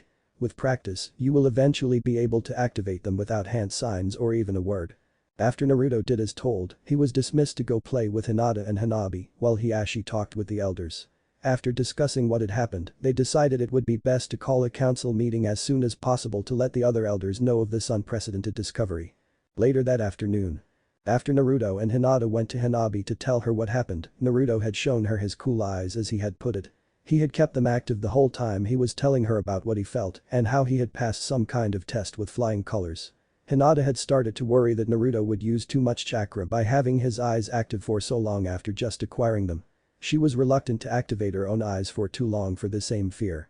After they left Hanabi with her nanny, the two had been escorted to the park with Ko as their bodyguard like normal. Naruto had yet to deactivate his eyes. This concerned Hinata even more, as even the most experienced Hyuga would feel the strain on their chakra reserves at having their eyes active for so many hours. Naruto was disoriented for a while, but he was growing used to it. He stumbled for the first hour or so, but after that, he was just as comfortable with the Byakugan active as he had been without it. Finally Hinata voiced her concern. Naruto-kun, maybe you shouldn't have your eyes like that for too much longer. It can put a lot of stress on your chakra reserves. As a Hyuga, she had been taught about chakra since a young age. Naruto had been taught the same things, but he normally disregarded them since he never felt exhausted from the control exercise they had done over the years. Honestly, neither had Hinata, but she attributed that to her being a Hyuga and they had been doing Hyuga exercises. She was unaware that she was just as much a stamina monster as he was. Really, Hinata-chan? I don't feel tired at all. Do you think maybe it's because of our guest? He asked cautiously. He knew that it was something that made people uncomfortable to talk about, as Ko had warned them about it shortly after Hiashi had told them the truth yesterday. I hadn't thought about that. But, it would explain a lot. Maybe you should activate yours and see how long we can use it before getting tired. I know. Whoever can use them longer wins, starting when you turn yours on. If I win, we go to Ichiraku's for lunch. If you win, we'll go get your favorite cinnamon rolls for lunch. How does that sound? She brightened up at this. Okay. Byakugan. She activated her eyes and could see Naruto's chakra. She noticed it had not depleted in the slightest since he had activated his eyes hours ago. Are his chakra reserves that big? She thought. When she activated her Byakugan, Naruto noticed a change in her chakra too. This caused him to take notice of the fact he could see chakra for the first time. Whoa, so this is what chakra looks like. Hinata-chan, yours looks so pretty. She blushed a bit at this, thank you, Naruto-kun. Yours does too. Her chakra was blue, like all chakra, but it had flickers of both red and lavender in with it. Naruto's, however, was blue with flickers of red and orange. As they looked around, they noticed everyone had one color flickering in with the blue of standard chakra. They wouldn't learn for many years that this one color was an identifiable trait unique to that individual. It would take them until graduation of the academy to realize why they had two colors besides the blue one. Chapter 5. Training, a kidnapping and the academy. The next day, Naruto and Hinata were summoned to Hiashi's office an hour after breakfast. They were to begin training in the Hyuga style of Jyuukin, or the gentle fist. As they walked into his office, Naruto noticed a scroll on Hiashi's desk that stood out from the rest. It was a scroll from the village of Kumo, the village hidden in the clouds. Naruto didn't know it, but it was a copy of the treaty that was being signed later today by the Hokage. Every clan head was sent a copy to look over so that they could inspect it from different angles for any signs of trickery. So far, no one could find anything other than a genuine wish for a strong alliance. Ah, Hinata, Naruto, welcome. Hiashi put away the documents and paperwork that were spread out in front of him on his mahogany desk. The day had barely just begun, but Hiashi looked very tired. His normally impeccable appearance was the very opposite of normal. His hair was slightly unkempt. His robes wrinkled as if he hadn't changed. His eyes had dark rings under them, indicating that he had not gone to bed last night. This was because in a council meeting last night, a large argument had come up lasting many hours into the night. The solution had taken many more hours to set up. Long story short, some of the council didn't want Naruto trained in the gentle fist. Some of those that believed this also believed that the blood rite should not have been performed at all. The only thing that had saved Hiashi from hearing this argument for many more hours than he already had was the fact that Naruto had no blind spot. This was something the clan had been trying to accomplish for generations. In the end, the lack of blind spot, the Kyuubi, and Hiashi's adoption were the only things that had saved Naruto from a terrible fate at the hands of the more outspoken members of the council. They had tried to convince Hiashi that the only way that he could learn the Hyuga style was if the caged bird seal was placed on him. However, after many hours of argument and a lot of brainstorming, Hiashi had used the Kyuubi as an excuse not to do so, claiming that putting the seal on Naruto was unpredictable, as they had no way of knowing if it was compatible with the sealing matrix used on Naruto and Hinata. The council was not pleased, but had no way of arguing, because such a thing has never been done before. Add to this that the council was then afraid that if the seals were not compatible, that the fox would be released, and he had the council in the palm of his hand. He then stated that he would be training the boy himself alongside Hinata with no outside interference. Any attempts to do so would result in the offending party being branded with the caged bird seal themselves. Only 2 people in the clan had the knowledge of how to apply the seal. Hiashi was one, and the other was an older councilman who was for all intents and purposes a fence-sitter who would not side one way or the other until a clear victor could be decided. After Hiashi's argument, this councilman sided with him. This ended the argument for a while, but Hiashi was sure that the half of the council against him would try again. All this went through Hiashi's mind in an instant as he watched his daughter and stepson walk in his office. I apologize for not being at breakfast, but the council meeting last night stretched on till early morning and I had too much work to catch up on. Hiashi glared at the stack of paperwork on his desk as if trying to will it into catching fire. What did the grumpy old men want, Hiashi Tosen? Naruto asked. Naruto never liked the council meetings, as they often put his father figure in a bad mood when he had to attend them. They wanted to discuss your training, and it's been decided on exactly how you will be trained in our arts, Naruto. Hiashi focused on him, measuring his response. Naruto stiffened at the news, knowing that if the council was involved that he was more than likely going to be trained by the branch family. Hiashi noticed his reaction and guessed, successfully, what Naruto was thinking. In an answer to his unasked question, Hiashi said the one thing that could comfort his stepson. It's been decided that I will be training you personally with Hinata. I know I told you already that I was going to, and I planned on teaching you whether the council agreed or not. Even if it had to be extra lessons on top of what your council-appointed instructor taught you. Luckily it will not have to come to that. I was planning on starting your training today, but I am afraid that I cannot, as I have had no sleep and it is unwise to begin one's instruction with a teacher who is less than 100%. Naruto brightened immensely hearing this. He leaped up over the desk and gave Hiashi a very enthusiastic hug, scattering a bit of the paperwork in the process.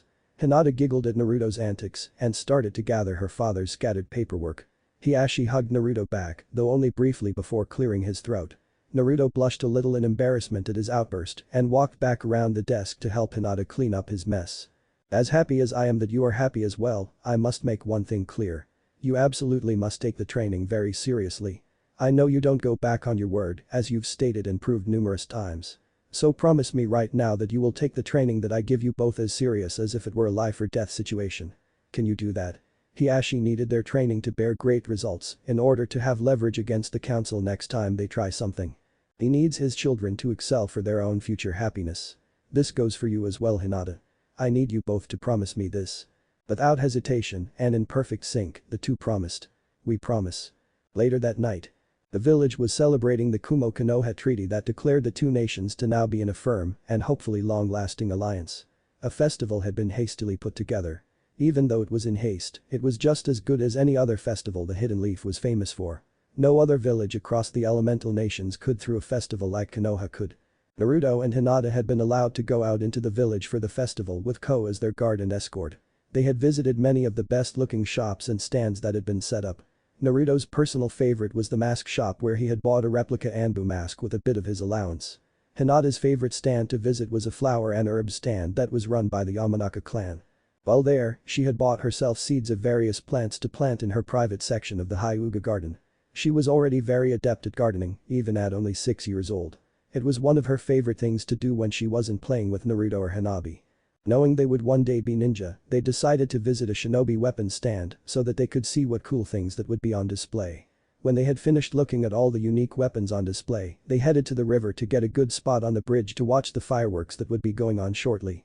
Hinata-chan, I think I see a good spot over there near the bridge. There, on the hill leading down to the water. Naruto pointed out a spot on a slope that gradually lowered to the river below. That's a good spot, Naruto-kun.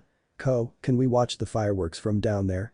Hinata used the dreaded puppy eyes jutsu that every kid seemed to learn at a young age. Unable to resist her for long, Ko agreed. Of course Hinata-sama, you and Naruto-sama be careful though. I will not hesitate to take you both home if you do anything to bring danger to yourselves.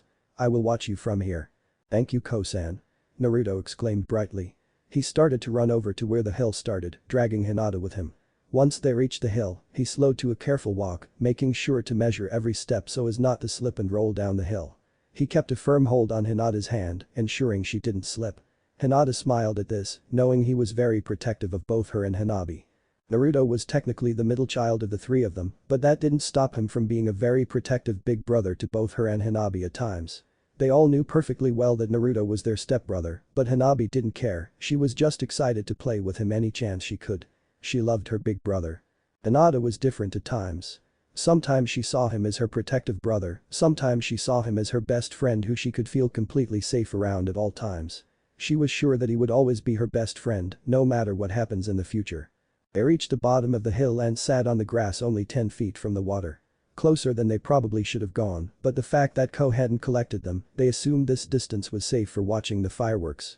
The two children were so happy to be doing something outside the Hyuga compound for a change, they were rarely let outside its walls. From their conversation with Hiashi a few days ago, they now knew why. Many villagers were still hateful of the Kyuubi attack 6 years ago. Since the fox was no longer a threat, the villagers turned their hatred towards the two Jinchuriki. Hinata had never experienced their hatred as she never left the compound without a guard. Naruto, however, had been sneaking out of the compound for nearly a year. No one knew he did this, not even Hinata. He noticed that the villagers would always glare at him, ignore him with a cold shoulder, or curse at him and call him such horrible names. The kindest thing they had ever called him was demon brat or damn fox. No, he knew why. But he didn't hold it against them, as he had his family to come home to every night. But this on his mind, Hinata noticed he was lost in thought. Naruto-kun, what are you thinking about? You have a faraway look on your face. Snapping back to reality, he noticed she looked worried. He looked around to see if anyone was around to cause her worry, not actually hearing what she had said a moment ago. No seeing anyone around, he looked back at her. Is something wrong, Hinata-chan? You look very worried. I was wondering what you were thinking about just now, she stated again. Your eyes were unfocused and it seemed like you were looking for some kind of answer. Oh, is that all? No, nothing's wrong. I was just thinking about our past. What about it, Naruto-kun? She was very curious at this point. Not wanting to tell her about his misadventures, he said just how the villagers would react if we didn't have Ko-san or another guard around. They wouldn't be very kind. He technically wasn't lying, but she could tell it wasn't everything. Not wanting to push it any further, she let the subject drop. She knew that if he wanted to talk about it, he would. Deciding to ask him something else, she struck up a new conversation. Are you excited about starting our training soon, Naruto-kun? Am I ever? He shouted. He didn't know the meaning of volume when he was truly excited. Hiashi Tosen is going to make us so strong. We're going to be the best shinobi ever. Do you really think so? She wasn't so sure. She didn't have an inferiority complex or anything like that, she just liked to see things from a more subdued side. It helped her see things more clearly. It kept Naruto out of trouble more than once. She couldn't even imagine what she would be like if she had inferiority issues. She would probably be a nervous, stuttering wreck. She didn't even want to imagine that. What do you mean, Hinata-chan? Of course we will be. He had a slightly more subdued tone this time. His voice was still somewhat loud with confidence, but he was now paying more attention to Hinata as she seemed worried again. Well, I just have this feeling that something is going to happen soon. I don't know what, but I just know something bad is about to happen. And with our upcoming training being the only thing we have planned for a while, I can't help but think it has something to do with that. When she finished, she shivered to herself a bit. Is this like those feelings you had before we had another dream that told us more? Naruto was concerned as well now as Hinata had developed some kind of sixth sense as to when something major was about to happen. Normally this happened before another of their shared dream gave them more scenes about that night. However, she had this feeling shortly before Hanabi was born and Hitomi passed away. She also had this feeling shortly before they were appointed a new guard a few months ago, and he turned out to be one of the few branch family members who sided with the councilman that had some kind of vendetta against the two children. That guard had been reporting to a few councilmen before Hiashi found out and had him reassigned to gate duty for the next 10 years as punishment for his shameful actions against his children. Needless to say, Naruto trusted Hinata's senses. He trusted them completely, just as he trusted her completely. She spoke again after a somewhat uncomfortable silence. It is. I just can't tell exactly what this one means. Well, whatever it is, we'll overcome it. Is your sense telling you when at least? Sometimes it does that. Hinata nodded yes. Hi, Kinda. It is going to happen very soon. Either tonight or sometime tomorrow.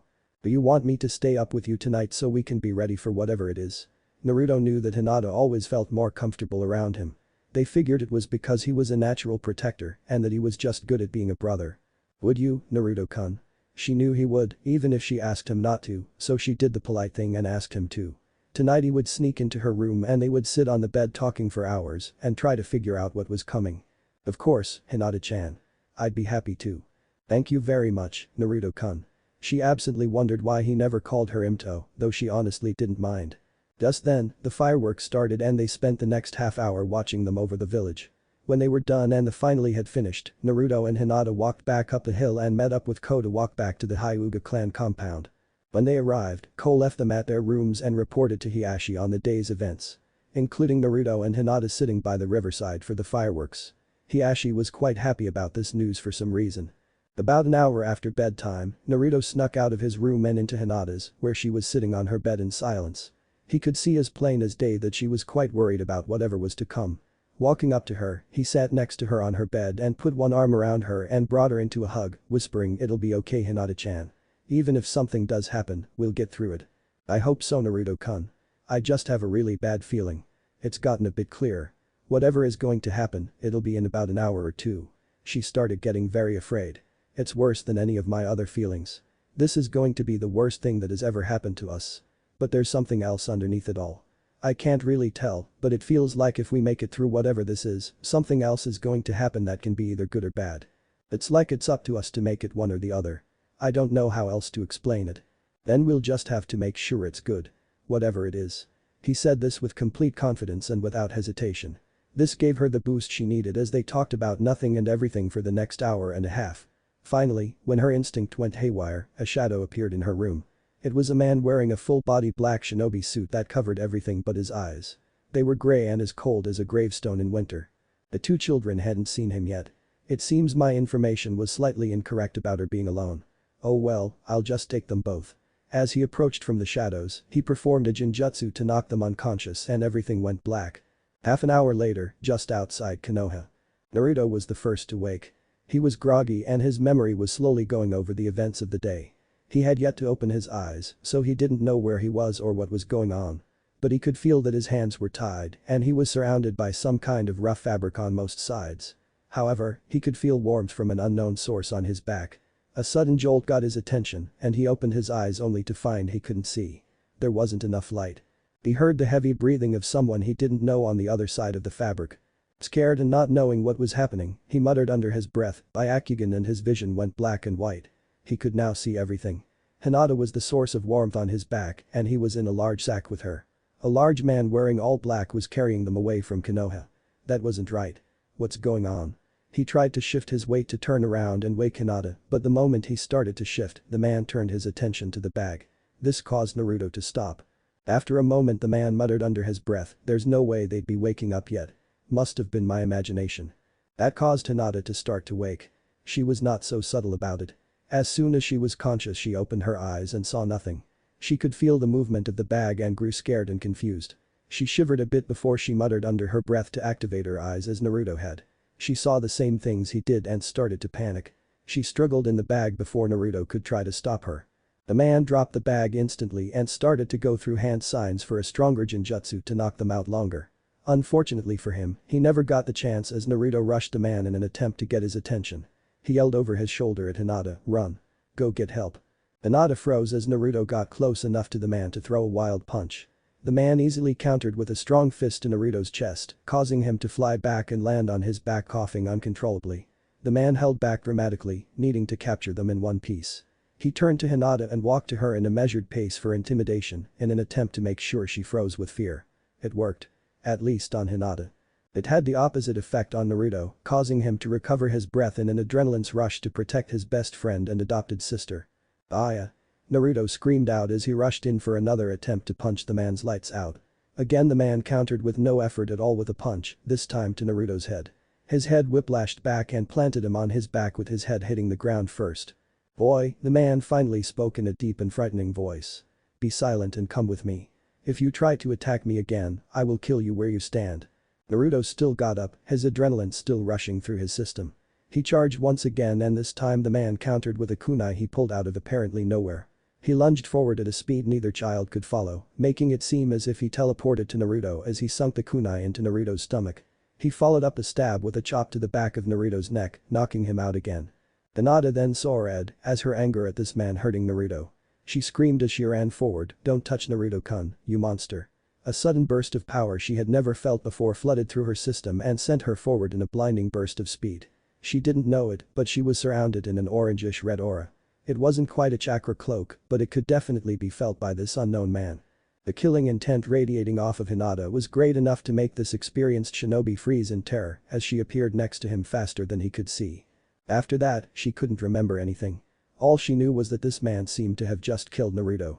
Unknown to her, Naruto had landed in a way that the kunai had been ripped from his stomach and the half of the Kyuubi in him had already started to heal his wound, which actually wasn't lethal to begin with.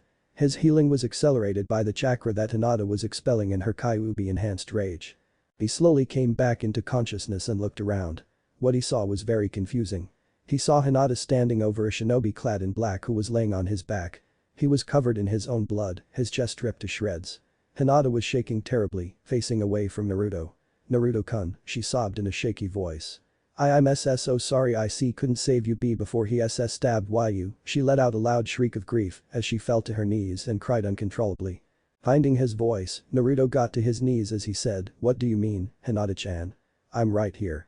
She turned around so fast it was as if she had been facing him the whole time. What he saw was a blood-soaked Hinata lunge forward and hugged him so tight he thought she was going to kill him with her embrace. "Naruto-kun." She yelled in both joy and fear. "Why, you're alive. I thought I lost you." She cried into him harder than she had ever cried before. She cried harder than the time she had fallen out of a sakura tree in the Hyuga garden. She cried harder than any of the times her nightmares had woken her up. She even cried harder than the night she lost her mother. Naruto could do nothing but hug her back and hope she didn't snap him in half. "At least I can breathe though," he thought. "Hinata-chan, it's okay. I'm here. Everything is okay." She slowly calmed down as her crying slowly reduced to a slow sob. Just then, a squad of ANBU Black Ops accompanied by Hiashi Hyuga appeared in the area and took in the sight as Hiashi rushed to his children. Everything else after that went by in a blur for the two children. When they look back on the night in the future, they won't be able to tell you what happened after Hiashi found them. They were in shock at the realization of what exactly just happened and have no memory of the rest of the night. 2 years later. Naruto and Hinata were being escorted by Ko for their first day at the academy. They were excited to finally begin their formal training to be a shinobi of Konoha. They arrived a half hour early and were the first to arrive. Slowly, the rest of their soon-to-be classmates started arriving with their parents.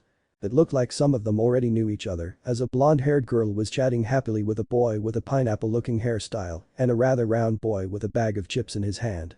Off to another side, a boy with a puppy on his head was talking to a boy with a high-collared white jacket and sunglasses. A pink-haired girl was being rather loud as she tried to get the attention of a boy who, for lack of better word, looked emotionless. The boy's parents looked at each other, obviously trying not to laugh. Naruto and Hinata recognized many of these children's parents as the heads of very prominent clans. The Nara, Yamanaka, Akimichi, Inuzuka, Abura and Uchiha clan heads were all present with their children. Seeing the Hyuga clan heiress, the Uchiha clan head, Fugaku, walked up to her, Naruto and Ko. "Hello Hinata-san, Naruto-san. I take it you will be joining my son in the academy this year," he said. "Hi, Fugaku-sama," Hinata said formally. "Oh, Sasuke is going to be with us at the academy?" Naruto asked, clearly excited at actually knowing one of his classmates besides Hinata. Over the years, the Uchiha clan head and his family had visited the Hyuga clan quite often for clan business. In truth, they were just visiting, so Mikoto could watch Naruto play with Hinata and Sasuke as they all became good friends. Hiashi and Hitomi, while she had still been alive, had always welcomed Fugaku and Mikoto to their home as they were all friends, as well as being close to Minato before his passing. "That's right, Naruto-san. He's over there, being harassed, talking to a pink-haired girl. Would you mind saving him from her?" Fugaku asked Naruto. Naruto was puzzled by this. Why does he need saved if he's just talking to her? Is she trying to hurt him or something? No, nothing like that. She just has a loud voice and obsessive personality, just like her mother. You may remember her from the few times you've had to be in the village council meetings with Hiashi-san. Her mother is Mibuyuki Haruno. That was all Naruto needed to hear to go save his friend from the daughter of that banshee. Hinata giggled at Fugaku's description as well as Naruto's antics. She looked up to the Uchiha and asked, "Is she really that bad?" "Who, the girl or her mother?" Fugaku asked absent-mindedly as he watched Naruto and Sasuke talking, much to the annoyance of the pink-haired girl that would be identified soon as Sakura Haruno. "The girl," Hinata confirmed. "Honestly, I'm not sure yet. If she takes after her mother, then yes. If not, then probably not. We'll just have to wait and see. But my son did seem uncomfortable with her trying to gain his attention. So I figured I would help without embarrassing him. If only his brother could be here. He's out on a mission today." "Itachi-san is out on a mission. That's too bad, I was hoping to ask him to help Naruto and me with our shuriken throwing. We still need a lot of practice. Maybe Sasuke-san would like to practice with us sometime?" she asked herself. Fugaku nodded before walking up to his son and bid him farewell for now. Other parents started to follow suit and soon it was just the students of the first-year class. Echuanin with a friendly face and a scar across his nose walked out of the academy doors and introduced himself as Iruka Yamino. He was going to be their homeroom teacher for the next 4 years as he put it molded them into the fine shinobi they could become. When they walked into the classroom, they noticed that the seats were arranged in sets of 3. With 3 rows of 3 sets. This equaled a total of 21 seats for the 21 students who walked in. Iruka then explained that for the first year, there would be no assigned seating so that Ivan could get used to one another as they would be in a 3-man team with 2 other students in this room in 4 years when they graduate. The students all milled about choosing their seats for the next 10 minutes. To save his friend, Naruto sat to Sasuke's right in the center seat in the set of seats next to the window in the front row. Hinata sat to Naruto's right. This caused most of the girls in the room to glare at Naruto for taking the seat next to their Sasuke-kun and denying any of them the chance. Sasuke thanked him with a silent nod. Naruto smiled back and the rest of the day went smoothly as Iruka introduced all the subjects they would be studying in their first year at the academy. Chapter 6. The Academy Days. Year 1. As the second day of the academy started, Naruto couldn't help but notice that people were staring at him. More specifically, they were staring at his eyes. They had never seen eyes like that before. It almost reminded them of the Byakugan, but there was no way that his could be like that, right? After all, his last name was Uzumaki. Finally, the most curious of the group spoke up during lunch. A blonde girl with a long ponytail walked up to him and spoke. "Hey, I'm Ino Yamanaka. You're Naruto Uzumaki, right?" "That's right, I'm Naruto. And this is Hinata Hyuga." He gestured to his left and pointed out a girl with indigo hair and pale lavender eyes. "Hello," Hinata said curtly. She wasn't sure what to think of Ino just yet. "So what did you come over for?" Naruto asked. "Probably to ask what everyone wants to know, right?" Naruto said this just loud enough for anyone nearby to hear so that his answer to the inevitable question wouldn't have to be answered more than once. He hoped. A bit embarrassed at being caught so easily, Ino blushed a bit and looked down at the ground mumbling an apology. She recovered then went ahead and asked anyways. "Well, since you saw through me so fast, yeah. I would love to know why your eyes look like that." She mumbled under her breath, not knowing that Naruto and Hinata would be able to hear her, they look so pretty. Naruto ignored this, though Hinata had a bit more trouble doing so. She wasn't sure why. Naruto went ahead and answered in the only way he figured would be good enough. "Byakugan." He looked up at her and said, "It was a gift from my family. I was given my family's bloodline ability." Ino could see his eyes change to the Byakugan and she gasped at their beauty. They didn't look like the regular Byakugan, but that didn't take away from them in the slightest as far as she was concerned. Everyone else was listening intently, some of them openly staring in shock at hearing this. It was unheard of for a bloodline to be shared with someone who wasn't born with it, let alone someone who was adopted. Most of them didn't even know it was possible. I showed that the Hyuga clan trusted Naruto completely with their most treasured and most guarded secret. Shikamaru, sitting at the next table, wondered what Naruto could possibly have done to have earned such a level of trust and respect from the noble Hyuga clan. He didn't like not knowing something, so he would ponder this and look into any information he could until he solved this mystery. Sasuke, having already been aware of this, just smirked at the shocked expression surrounding the blonde. He knew many of them would be trying to befriend or smooth-talk Naruto just so they could find out how and why he had the Byakugan. He figured many of the students from the civilian family especially would be trying to learn if they too could gain access to a bloodline. The fools. Shino did not outwardly show any surprise or shock. His clan was just too good at hiding emotion so as to make more logical decisions. He was interested, but no more than would be appropriate in this situation. Hiba was wondering if that meant Naruto was learning the Hyuga style of Taijutsu as well. Being from the Inyazuka clan, Taijutsu was kin to one of their specialties. If Naruto was learning the gentle fist, he would be a highly formidable training partner. Ino was stuck staring into his eyes. It seemed to her that his eyes could look into her very soul. It was unnerving to say the least, but she just couldn't seem to look away. It wouldn't be until much later that she identified why this was. Sakura was deep in thought, wondering if his eyes had all the powers of the Byakugan or if it was a weaker version since he wasn't actually a Hyuga. He could help her immensely either way since she was very interested in learning all she could during the academy. She was determined to be the top of her class to show that even a civilian not from a clan can become a top-rate kunoichi. Choji was well Choji. He was listening to be sure, but he simply didn't care. As long as Naruto was a good person, all would be fine. That, and he was busy eating, which was something that always took a priority from any member of the Akimichi clan. After a brief moment of silence Ino thanked Naruto and apologized to him for seeming selfish or insensitive to a personal topic. That's pretty cool Naruto. Thank you for sharing with me. I'm sorry if it was rude, I'm just a very curious person. It's no problem at all, I don't mind. There's nothing to apologize for, I promise. Naruto said evenly. Sasuke, who was sitting next to Naruto spoke next. Well Naruto, I can see from the looks on everyone's faces that not all their questions were answered or your answer gave them more questions. How about during recess we have a little spar and show them just what you can do. I'd be able to pay you back for last time and prove I can hold my own. To say that the rest of the students around them were surprised would be an understatement. Uchiha were notoriously difficult to beat, but here they were hearing that Naruto had apparently beaten Sasuke in the past. Now recess was sounding very appealing. After everyone finished eating they all headed to outside for recess. The playground was actually more like a recreational sparring and target practice range. There were target dummies for both shuriken and kunai, as well as wooden dummies for practicing katas for various taijutsu styles. There was an area for one-on-one sparring large enough for numerous combatants to practice at the same time. There was also a large ring designed for only 2 people at a time. This is where everyone was standing, surrounding the ring as Naruto and Sasuke stared each other down, waiting for their referee to start the match. Hinata had agreed to mediate the spar between her 2 friends. As she stood slightly off-center between the two, she made sure the rules were in place. Naruto-kun, Sasuke-san, this is a one-on-one spar. Any taijutsu style is allowed. Ninjutsu is also allowed as long as it does not cripple or maim. Same for your strikes. No crippling or vital strikes. Both boys nodded in agreement.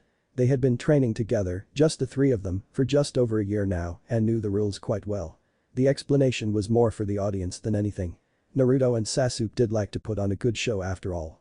Hinata looked left, then right. Alright, ready? Hajime. She yelled. As soon as she yelled to begin, the 2 boys took off at each other. Their speed wasn't all that impressive to a trained shinobi, being at a low to mid-genin level in speed.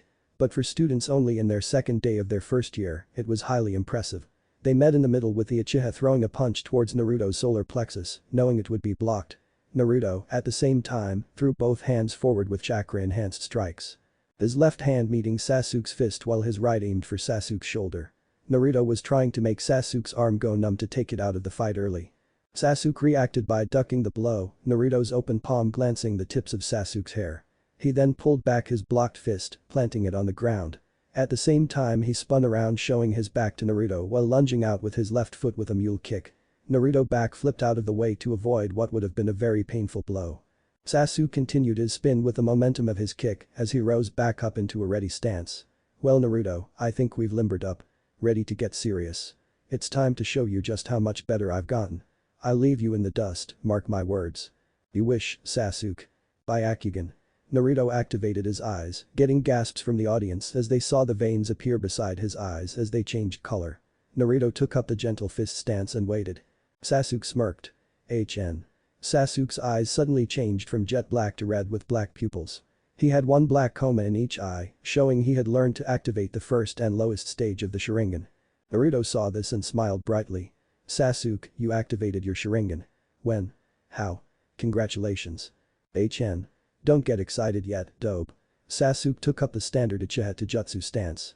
It's a style that is highly ineffective without the use of the Sharingan to read an opponent's body movement as it is a style that relies heavily on reactions and counter-attacks. No way, team. I'm excited to finally fight you with the Sharingan, so don't hold back.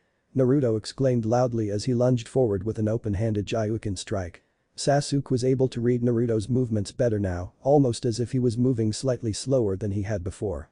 It wasn't much of a difference, but it was enough to level the field. They went back and forth with their strikes for about 4 minutes without landing a single strike against each other. The audience was surprised and excited at seeing such a display during their first week of school. True, their forms were sloppy and unrefined to any shinobi with even the slightest bit of training, but again, these were just first-year academy students. It was impressive for their age and level of instruction. Iruka was on his way back to the academy from his lunch break when he saw a circle of excited children surrounding one of the training rings. He assumed it was a playground brawl between two students that didn't get along. Only the second day and already I have students at each other's throats. Kami-sama, what did I do to deserve this so soon? Iruka approached the ring ready to break up a fight, but instead of seeing an all-out brawl, he saw a structured spar complete with a mediator. He asked one of the students who he identified as one Kiba Inuzuka, how long have they been sparring? Startled and nervous that they might get in trouble, he couldn't help but sweat as he answered honestly. About 5 minutes now, Iruka-sensei. Iruka could tell he was nervous. It's okay Kiba, no one is in trouble. I can see they have no intention of turning this into a brawl. I'm just curious to see what they know. Honestly, this makes it easier, as I was going to have a bit of a sparring tournament this afternoon to judge who has any kind of training already, as well as who needs the most work on Taijutsu. Kiba was relieved, but was quickly broken out of it as they heard the unmistakable call of a jutsu. Fire style. Fireball jutsu. Sasuke let loose a fireball about 3 feet tall as it sailed towards Naruto. With hardly any time to react, Naruto let loose the only water style technique he knew in the hopes that it would be enough. Water style. Violent water wave. Naruto shouted as he expelled a decent amount of water out of his mouth. It was roughly the same amount of water that Sasuke had expelled in fire for his technique. The two jutsu met in the middle and exploded in a small amount of steam. Iruka was mildly surprised that two students were able to use any kind of elemental jutsu already, but considering they both came from the two strongest clans in the village, decided it was only natural. It wasn't as if the jutsu were all that powerful. Maybe low genin at the strongest. Neither jutsu would cause serious damage. What Iruka didn't know was that both boys were holding back so as not to involve their audience in the spar. They were just putting on a good show. It was almost as if they had already planned to have this little fight to show off to their fellow students. After the steam from the two jutsu colliding dissipated, Naruto and Sasuke met in the middle once more to continue their taijutsu bout. Gyuukin met Uchiha style in the middle, and they again went toe-to-toe without landing a single strike for a good 3 minutes. Hinata was off to the side of the ring watching intently with her Byakugan, just in case she needed to call the match at any time. She was happy to see that both of her best friends had come so far since they first started training. Iruka watched in silent amazement that he was going to have such exceptional students in his first year as a homeroom teacher. He just knew this class would be very influential one day, and not because it was full of clan heirs and heiresses. No, this class would prove influential one day because they would all grow up to be powerful and exceptional shinobi and kunoichi. Finally a strike was landed. Naruto had landed a chakra-enhanced strike to Sasuke's right shoulder, throwing off his balance. Naruto quickly followed up the strike with another to Sasuke's left hip, sending the Uchiha to the ground. Before he could react, he opened his eyes to see Naruto's open palm inches away from his face. Hinata called the fight. The winner, Naruto Uzumaki. She rushed over to congratulate him as he helped Sasuke to his feet. Sasuke scowled, damn it, he muttered. Not again. He then spoke a bit louder, looks like you win again. Though not nearly as quickly this time. I'll beat you yet. Naruto just smiled. I won't make it easy for you. I'll keep getting better and better too. I have to if I'm going to protect my friends and family. As he said this, Iruka walked up and congratulated the two on a great spar. He then asked, do you two know about the tradition surrounding the sign of reconciliation? Both boys shook their heads no. I'll be teaching it to the class later.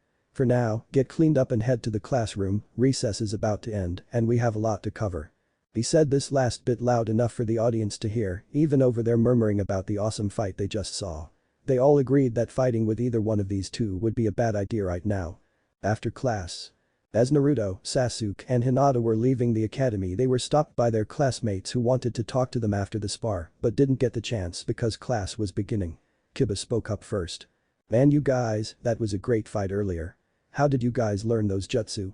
I would love to learn some myself. His excitement could practically be tasted in the air. HN, was Sasuke's only reply. He didn't really talk to many people besides his friends and family, and he was most open with Naruto, Hinata and Itachi. Well, Sasuke here probably learned it from his clan. It's kinda rite of passage with the Uchiha after all. Naruto explained.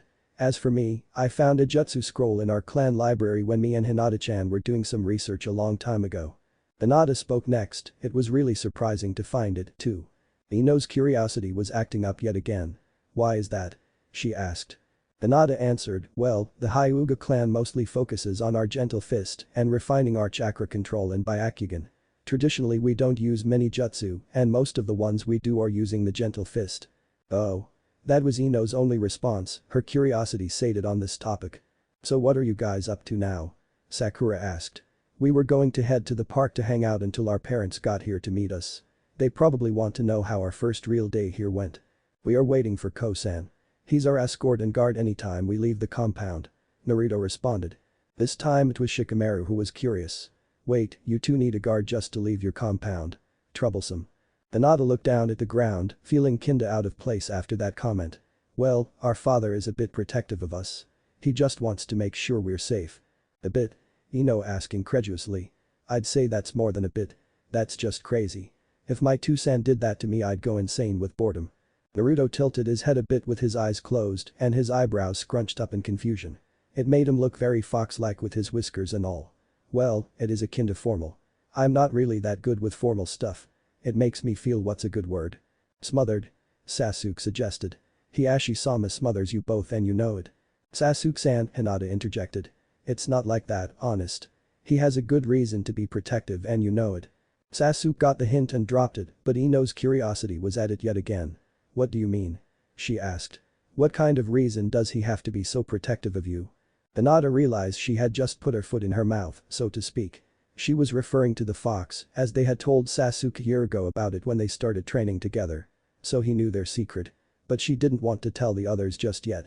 After all, they had only just met yesterday and, even though they seemed like great people and would likely be great friends one day, this wasn't something to take lightly. Luckily, Naruto caught on rather quickly and came up with a reasonable excuse. Well, he started, pausing for effect.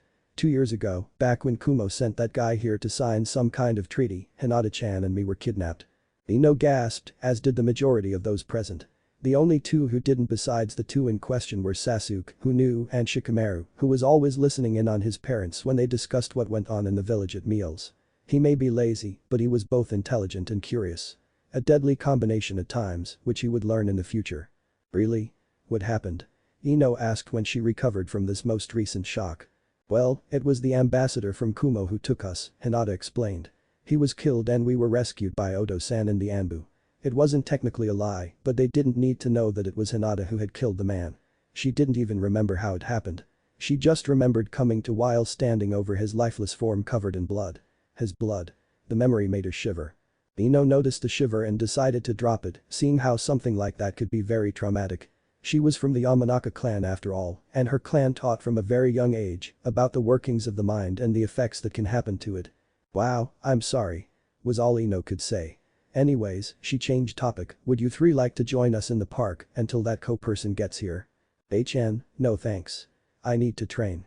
That was all Sasuke said as he walked towards the Uchiha compound. Hinata-sama, Naruto-sama, it's time to go. Ko had just walked around the corner and saw the two children talking with what he assumed were their new friends. I'm sorry, but your father has requested that you both come to his study as soon as class let out. He said this gently, but firmly at the same time. This left no room for argument. Not that they would have anyways. The two knew that more questions would be brought up. And they weren't ready to answer too many more yet. Goodbye everyone, we'll see you tomorrow. Naruto waved goodbye to his new friends as he walked away. Omen, Hinata said as she bowed to her new classmates. But we must meet Odo-san right away. It turns out, Hiashi just wanted to know how their day went before they started their daily training with him, as well as propose something to his daughter. They had progressed fairly well in the last 2 years, but they still had a long way to go as far as Hiashi was concerned. Naruto had taken to the style rather well, despite not being born a Hyuga. Hinata, however, was having trouble with the gentle fist. She was adept enough for her age, but she was falling behind. This worried Hiashi, as they couldn't have a weak heiress. So he started digging in the clan archives for anything that could help. He started doing his research into past clan techniques a month before the academy started and still he had little progress. But what he had found so far was promising.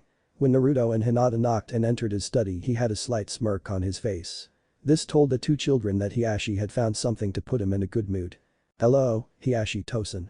You look really happy today. Did the elders finally drop? Naruto asked smiling at his little joke. Hinata giggled a bit as Hiashi gave a light chuckle saying, no Naruto, not yet. Those old fossils are not so easy to get rid of. He had genuine amusement in his voice. No, actually I found something that may help Hinata here. Hinata was very happy and excited to hear this. You found something to help with my failure at learning the gentle fist. Hinata, you are not a failure. I have told you before that not everyone in our clan is proficient in our style, that is why we have sub-styles. To answer your question, I have. It's a clan bylaw that will allow us to forego your training in the more advanced katas of the gentle fist and instead work on adapting it to your own personal strengths. The bylaw states that if a member of the clan has proven to be ineffective to a certain degree in the standard katas of the gentle fist, said member may request of the clan head to learn one of the sub-styles developed to cover any inconsistencies. However, if no such style exists that fits with the Hyuga in question, the council may grant the development of a new style for the betterment of the clan. This means that with the council's approval, you can begin to develop your own style of the gentle fist so that you may maintain your position as heiress. Hinata was disappointed to hear that none of the clan's sub-styles were suited to her, but was excited at the thought of creating her own style. It would take a lot of hard work over many years, but she would tackle the challenge with everything she had to prove to the fossils in the council that she was strong. But, Odo-san, how will we get the council's approval? But that's just it, Hinata, I have already gotten their approval. I will not tell you how, as you do not need to know that just yet. Just know that they approve on the conditions that you must have the basic katas of your new form fully developed and combat ready by the time you make Chunin. I am confident that you can achieve this and agreed to this with the council on your behalf. I know you'll make me proud. The next condition is that you must develop your new style without my help. I am sorry, but I could not sway them on this. They seemed adamant. However, that just means you will have no problems proving to them once and for all that you have what it takes to lead this clan when you succeed. You'll do fine. Hearing his tone of voice, the two children knew he was dismissing them. So they bowed and said goodbye as they walked out of the office. Naruto was excited for Hinata. She would finally show those old fossils what she was made of. Hinata, on the other hand, was excited and very nervous. She didn't have any clue where to begin developing her own style. She didn't even know what her strengths were, let alone how to incorporate them into the gentle fist. Luckily, as her father had said, she had plenty of time to figure it out. At least 6 years, if traditions were followed. 5 if they weren't. 1 month later. The academy was getting more and more boring every day for Naruto. He already knew everything they had gone over since day 1. It was all chakra theory classes and the academy style of Taijutsu. Those from a clan with its own style were exempt from the latter of the two. Though he opted into it just for something new. It was almost as boring as the chakra theory classes, almost. Hinata, on the other hand, opted out of the Taijutsu classes, focusing instead on trying to find some kind of basis for her own style during her free period. A month of searching and still no answer had come to her. She just didn't know where her strengths were, if she had any. She was beginning to doubt herself. Luckily, any time she tried to voice this, Naruto would remind her that she had plenty of time and that he believed in her. This was almost always enough to silence the doubt in her heart. So one day, she had had enough. She approached Iruka-sensei one day during her free period and asked him if he could help her with something. She explained that she was tasked by the council to create a new style of gentle fist that was more compatible with herself and her strengths. She then explained that she didn't know what her unique strengths were. He agreed to help her today by watching her go through her clan's katas and point out where her weaknesses and strengths were. He watched her move from form to form in an almost agonizingly slow way that would strain the muscles of anyone not familiar with the style. After she was done, she approached him and he explained what he saw from an outside perspective. Hinata, it seems that the gentle fist relies on 2 things. A rigid form based upon a solid foundation and quick and precise strikes that left little to no time to react. You have the quickness and precision down, it seems. But the rigid form is where you're having your trouble. I want you to try a few forms for me. I will explain them and you will try to move through them at the same time. She nodded in agreement as he explained the forms.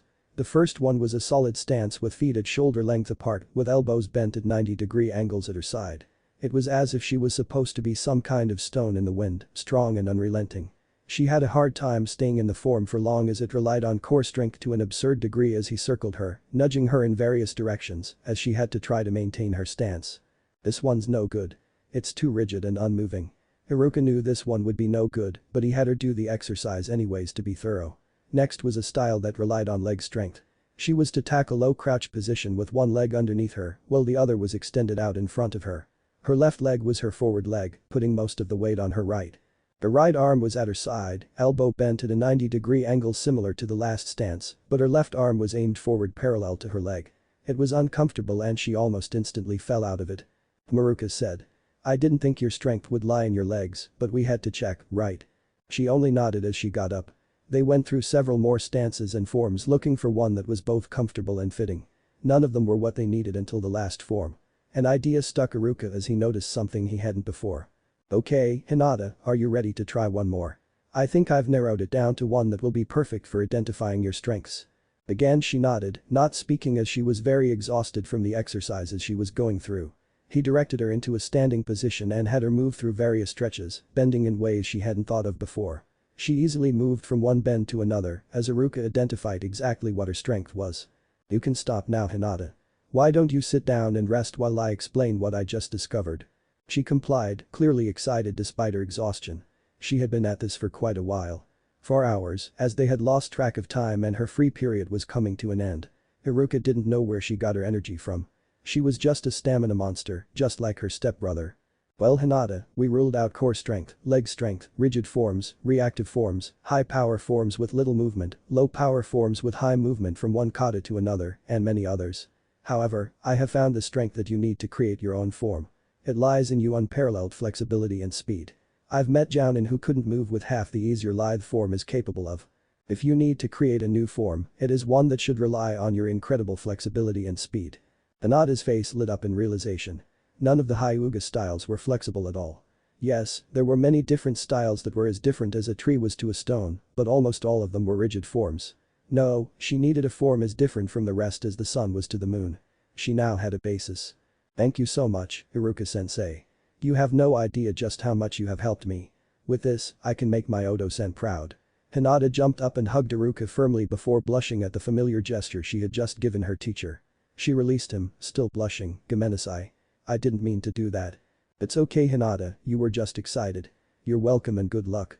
"I'm sorry, bye, I need to go, I have a meeting soon and we lost track of time here." And with that, Iruka left for a meeting with a few of the other academy instructors. Class was let out only a few minutes later and Hinata met up with Naruto to share what she had just learned before heading out to one of the private training grounds of the Hyuga clan to get started. Naruto was all too happy to help her develop her new style. It would take many years, but they were confident it could be done. 2 months later.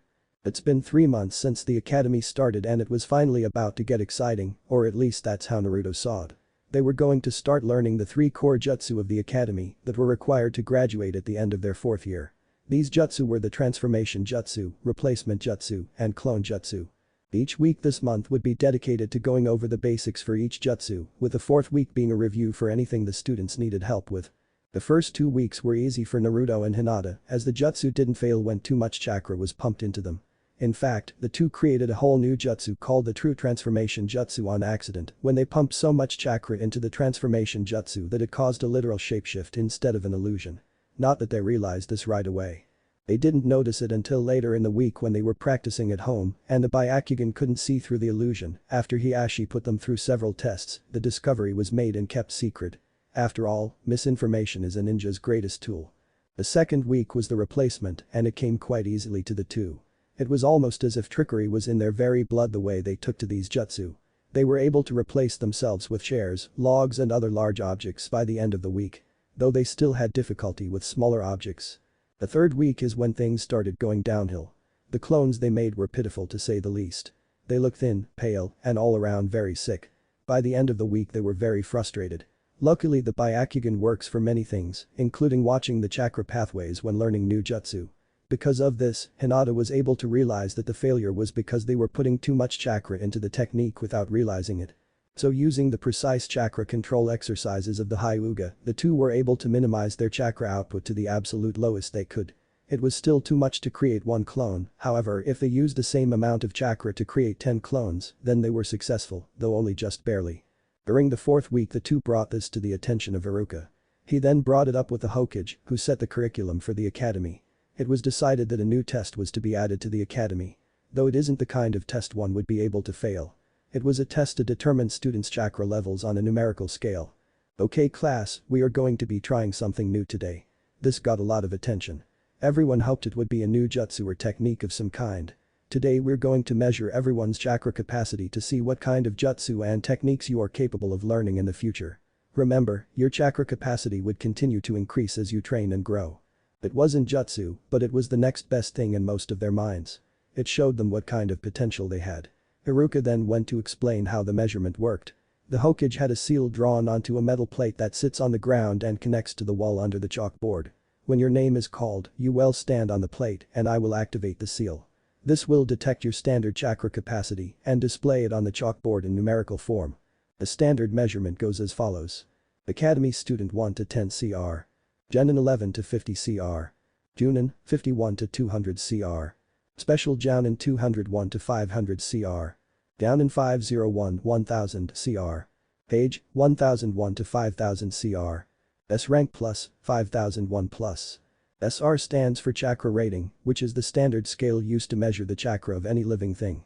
Remember students, it's quite possible for someone to be born with a chakra capacity well above their actual skill level.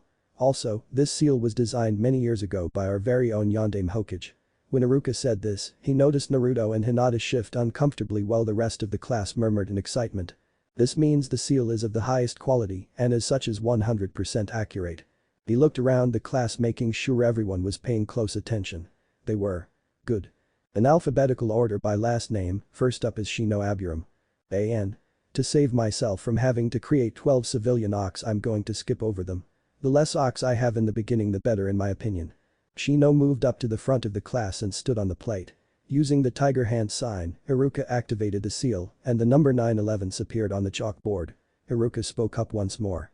Okay class, I have a short explanation as to why Shino has two numbers. Simply put, his clan has a unique circumstance that eats away at their chakra. The first number is their usable capacity, while the second is their max capacity. The class accepted this. Toji Akimichi. Toji stepped forward and his number appeared as well. It was 16, as he had been eating since he woke up and his clan's bloodline converted calories into chakra. Sakura Haruto. Their chakra measurement was 5. Hinata Hyuga. This is where things got interesting. When she stepped onto the plate and Haruka activated it, the ceiling matrix lit up for a moment and while the number appeared on the chalkboard and continued to rise until it stopped on an impossible number. Or rather, two impossible numbers. 250 90 850. The class gasped in surprise and Haruka was shocked. He knew she was a Jinchuriki. The Hokage had told him that she would have two numbers. He knew they would both be high, with the second number representing the half of the fox within her. But he did not expect this. Luckily his explanation earlier had set up the groundwork to use a cover story that the Hokage had come up with for this situation. Settle down class. I'll explain this after the measurements are done, as she is probably not the only one to have incredibly high numbers. The class slowly quieted down at the promise of an explanation. Hiba Inuzuka. 10. Shikamaru Nara. 7.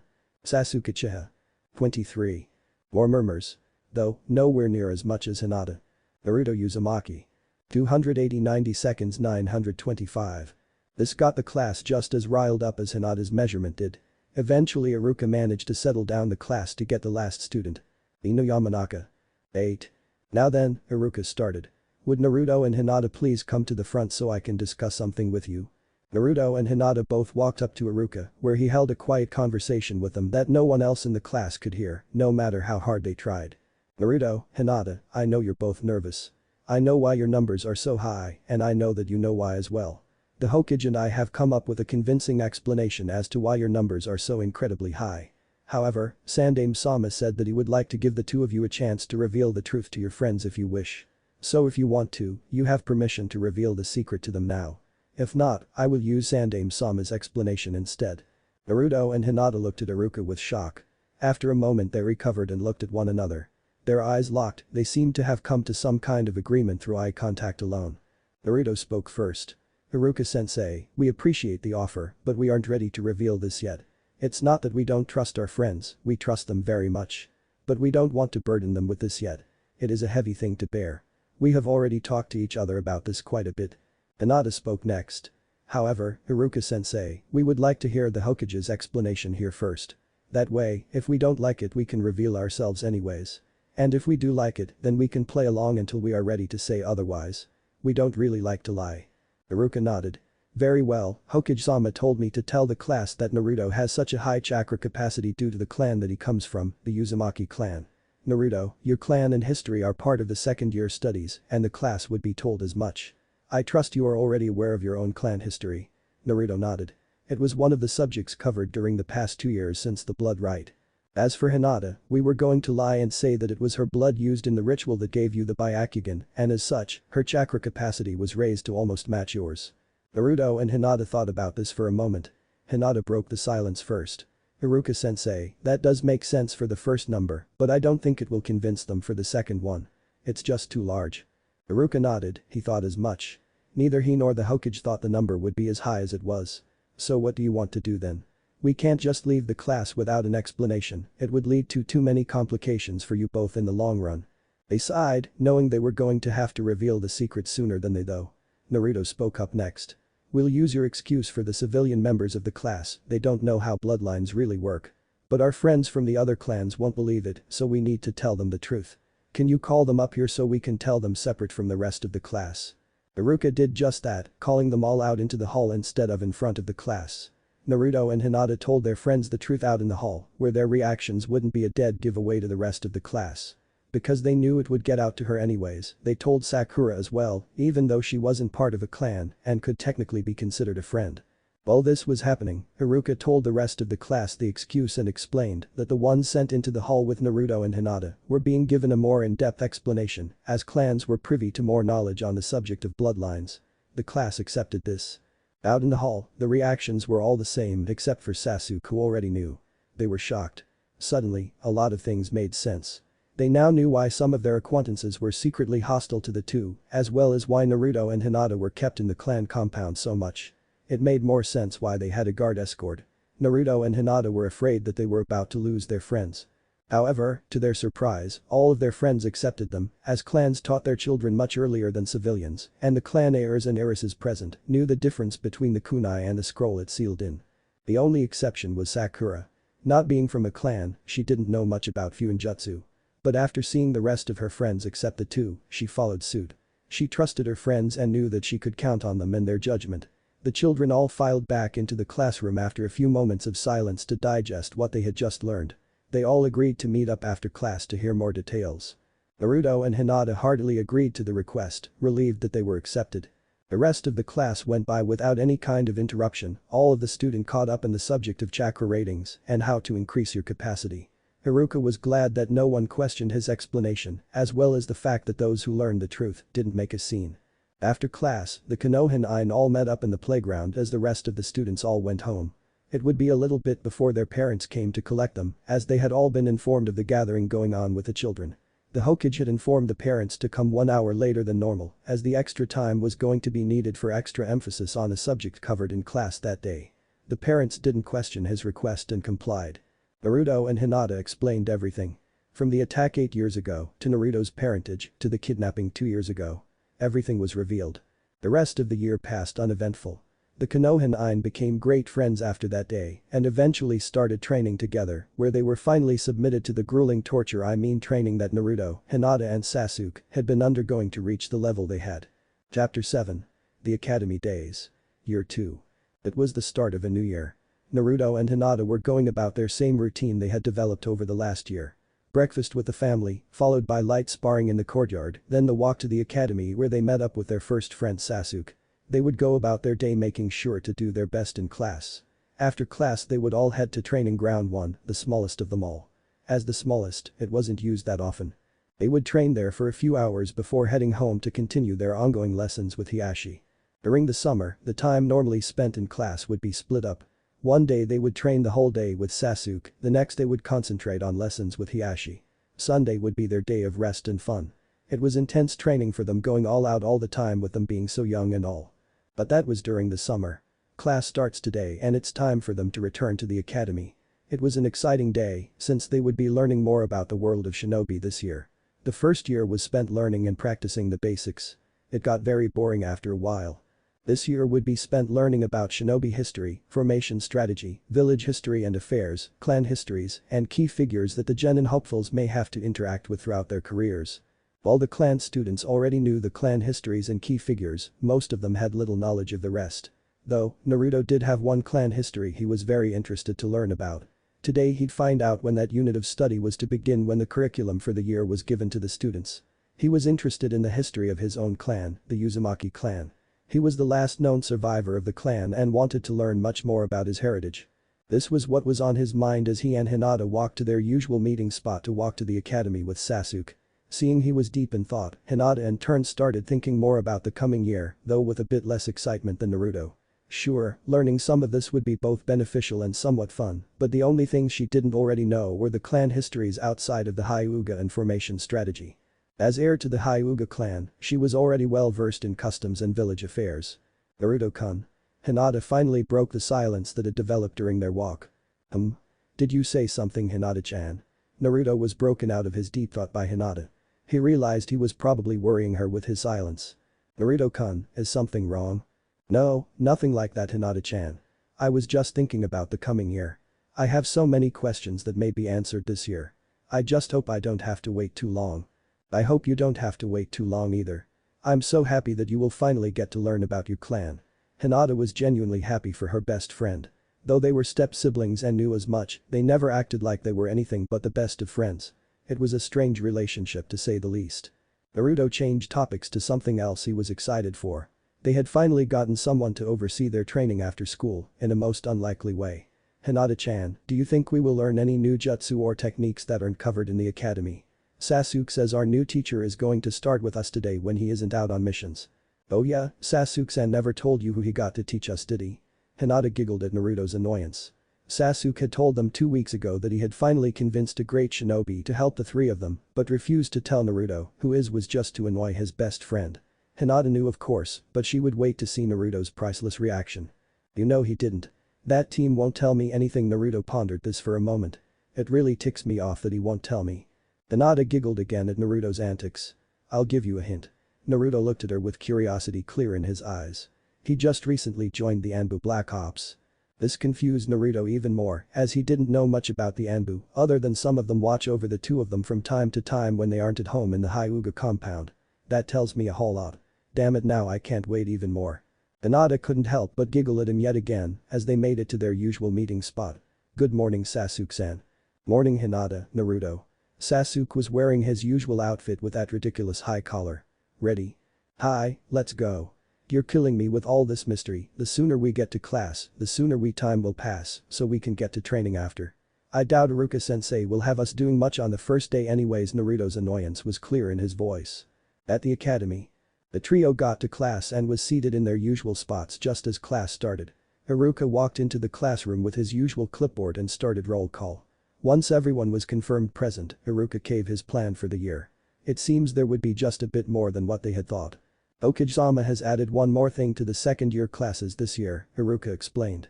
As a result of the increasingly competitive nature of the shinobi world, Okage-sama has decided that we will be adding a once-a-week period in which students may choose to get with specialized instructors to work on any individual talents you may want to specialize in, such as taijutsu, jinjutsu, ninjutsu and even kinjutsu. More specialists are being recruited to teach as time progresses, so there is no telling what kind of options you may have in the future. These special classes will start in 1 month. Iruka then went on to explain the rest of the year's curriculum. It seems the unit Naruto was waiting for the most would be in their 3rd month of class. Just as Naruto predicted, other than that and a review of what everyone had learned last year, nothing really happened in class. They mostly just discussed any tips that the students who practiced over the summer had found about the academy jutsu. After class. Naruto lets out a large yawn as he walks out of the academy building. Well, that was boring. Other than that announcement in the beginning of class, this was probably the most boring day of class yet. HN. Sasuke just grunted in agreement. Well, Iruka-sensei just wanted to make sure that all of us remembered what we learned last year. Hinata was always defending everyone. Just one of her kind habits she had picked up. Still, Naruto began. It wouldn't kill him to throw something exciting in once in a while. Naruto grumbled about stupid teachers with their stupid boring classes as they walked to training ground 1. Being the smallest, it was hardly ever used. That made it perfect for the young trio. As the three got close enough to see the training ground in the distance, it brought back some good memories of when they had first started using it, as well as when they had started learning jutsu. Flashback. 6 months before their first year. The trio had come to their usual training ground that was open to the public.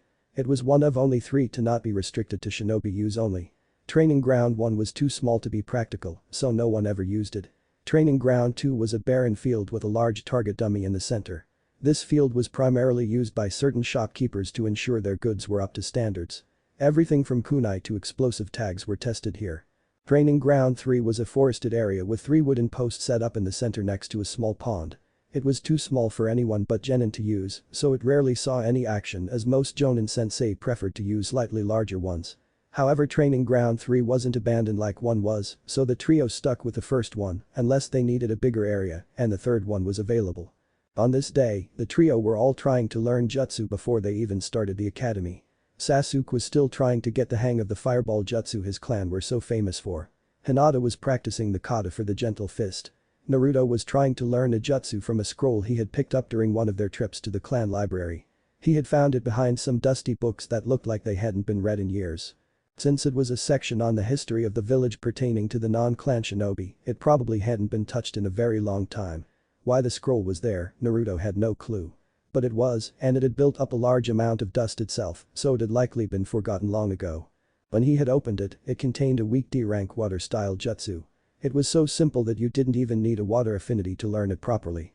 Kinda like the weak D-rank fire jutsu that most Leaf Shinobi learned at some point in their careers that his friend liked to practice so much. Like most D-rank jutsu, they weren't all that dangerous when first learned. It was only after long hours of practice and perfecting the techniques that they became forces not to trifle with. He was practicing again, going through the hand signs he had memorized from the scroll long ago. The most he had managed to do was spew forth about 1.5 gallons of water before his concentration broke and the jutsu failed. I have to get this, Naruto thought to himself. It's supposed to be an easy jutsu, so he figured he'd have it done in a week or two, but he was wrong. It had taken him nearly 2 months to get this far. At this rate, Sasuke would complete his fireball before Naruto could get the hang of his violent water wave to a usable level. Damn it. Naruto shouted in frustration, breaking the concentration of his 2 friends who had been practicing their own jutsu and techniques. Naruto-kun, what is it? Hinata asked. He probably still can't get his jutsu, Sasuke said. Face it, Naruto, the scroll is probably no good. It probably has missing information or something. That is probably why it was forgotten in the first place. Naruto scowled. No, I won't give up. I have to get this. Why? Sasuke asked. He couldn't figure out why Naruto was so fixated on this one jutsu. It wasn't like water style was a specialty of Konoha. Because one day I want to be able to master all 5 natures, just like Hokage. That means I have to get this one if I'm going to learn anything harder one day. I'll surpass the old man one day. I'll surpass all the previous Hokage, just you watch. Naruto flashed his fox-like smile. I'll be the greatest Hokage this village has ever seen to protect everyone. Naruto's voice had fallen to a more tolerable level at this point. That way, none of my friends ever have to be hurt. Flashback end. Now in the training ground, Naruto looked around. Not seeing anyone, he turned to Sasuke and asked what was going on. Sasuke, there's no one here. Are you sure this teacher you keep saying you found is going to help us? I'm sure. He'll be here. He promised. Naruto scowled that his friends still wouldn't tell him who it was, causing Hinata to giggle again. She just couldn't help it. Just then, a swirl of leaves appeared in the center of the open field in the training ground. In the swirl of the leaves appeared a shinobi who wore the standard attire for an ANBU, minus the mask. He had raven black hair and onyx eyes, with deep lines on either side of his nose. His hair was back in a ponytail, and he had a kunai in his left hand. Itachi Nai. You're the one Sasuke got to help us with our training. Naruto ran up to Itachi and nearly tackled the ANBU in his excitement. Itachi had become somewhat of an older brother figure to both Naruto and Hinata over the years that the Uchiha had been visiting the two. Naruto-kun, you really should stop doing that, Itachi said half-heartedly. He honestly didn't mind Naruto doing that, as it reminded him of the way Sasuke was when he was younger. Nai-san, Sasuke said. You're here.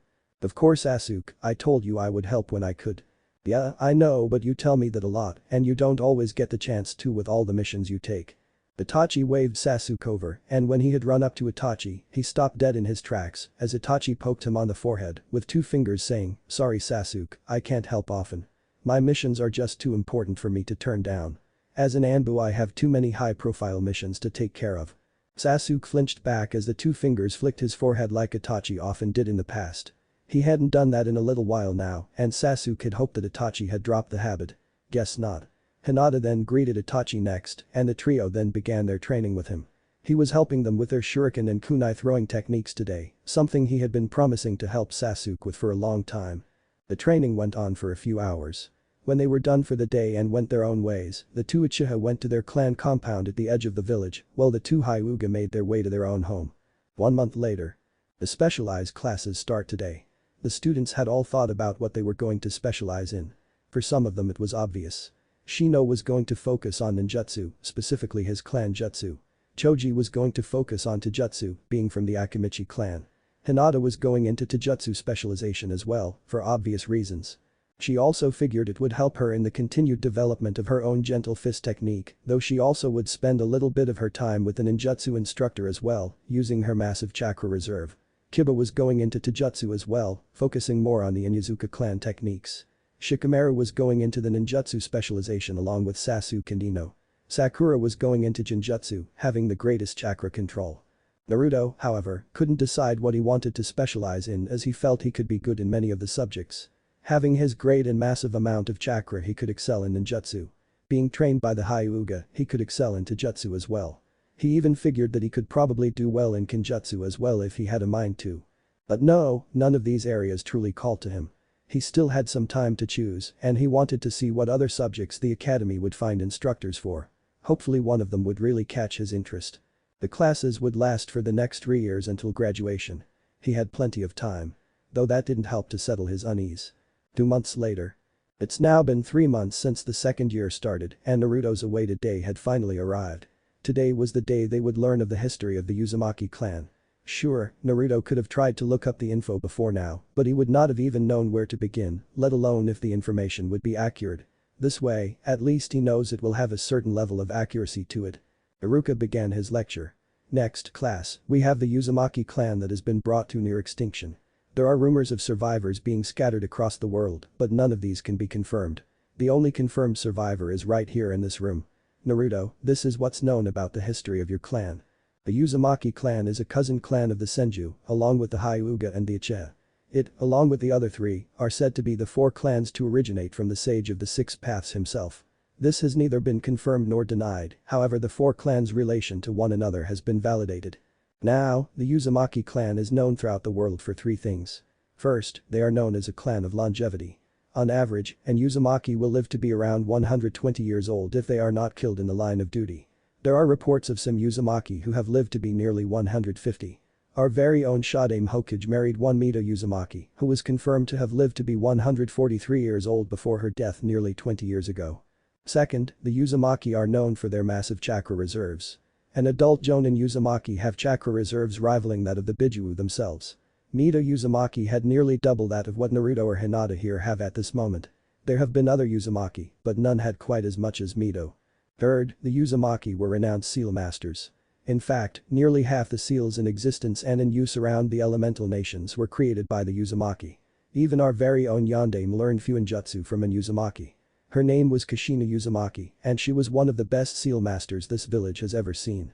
Iruka looks at Naruto, knowing that this next part was his to decide whether or not to reveal.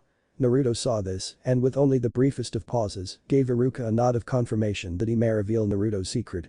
It's not like it mattered to Naruto at this point anymore whether it was kept secret or not. Now that they were learning of the Uzumaki, the truth would come out eventually anyways. Eventually, continued Iruka.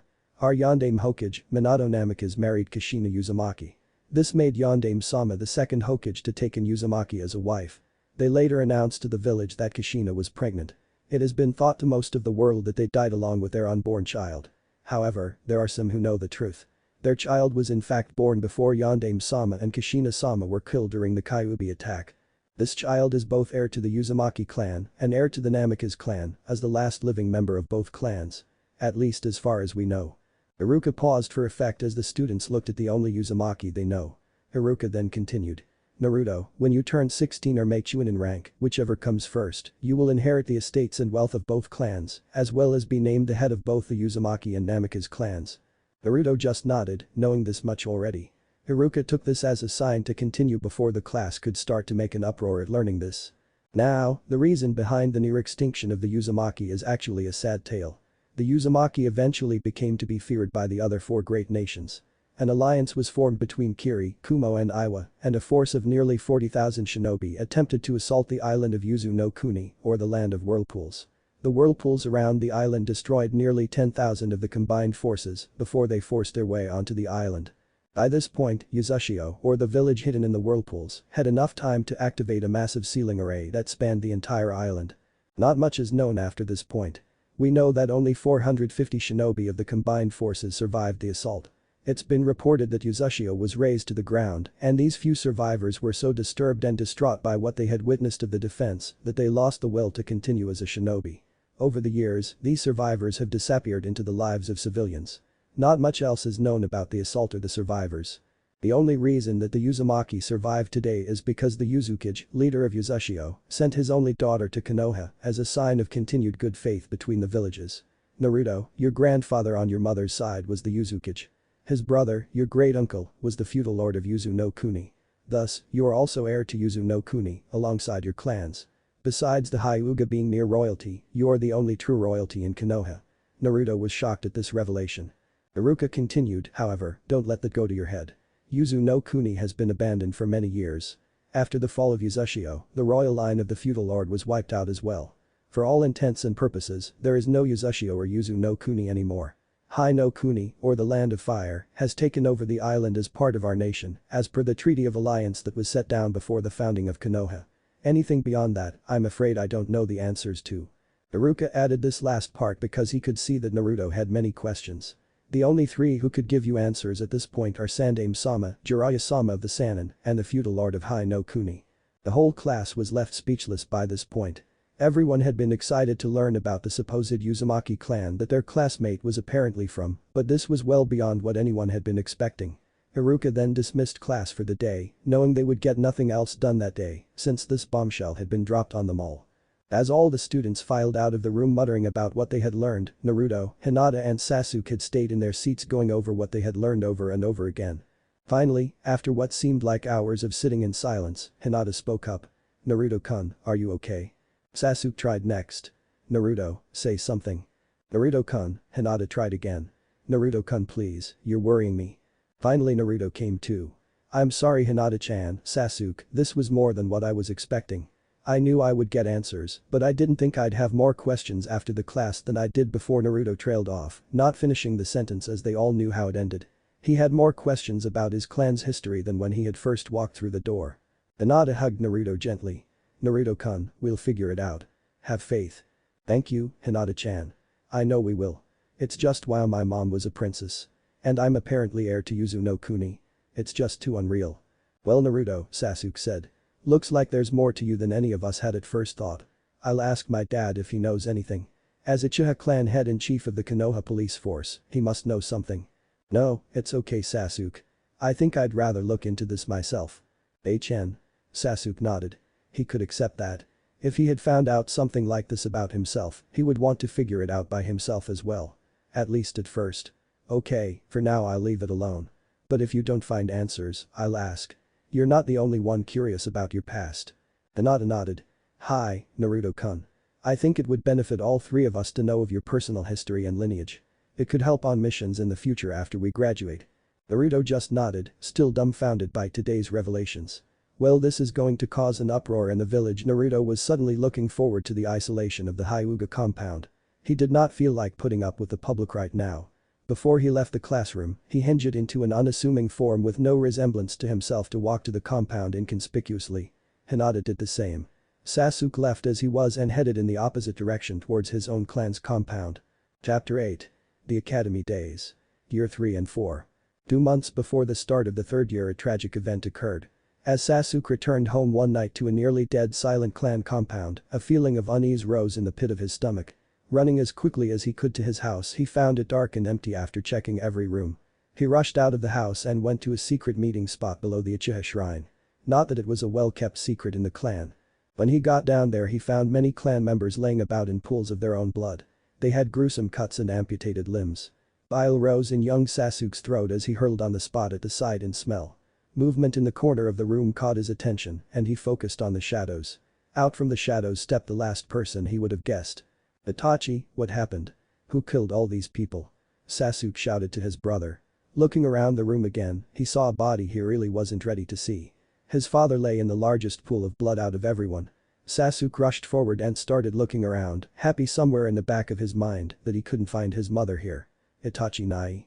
Sasuke, do not follow in our clan's footsteps. It will lead to your destruction. He walked over to Sasuke, activating his Mangekyou Sharingan.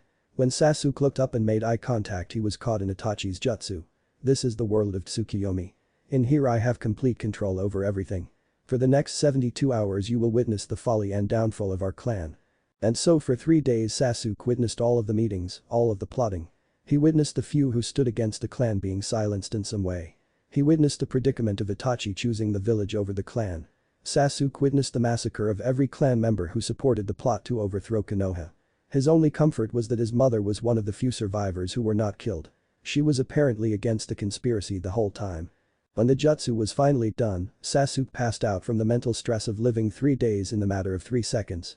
Itachi nodded to a shadow in the corner as he disappeared in a swirl of leaves. Out of the shadows stepped Mikoto with a solemn look on her face. "I'm sorry, son. I'm so sorry this had to happen. I'll never forget what you did to maintain the honor of your family." Mikoto knew she would likely never see her firstborn again.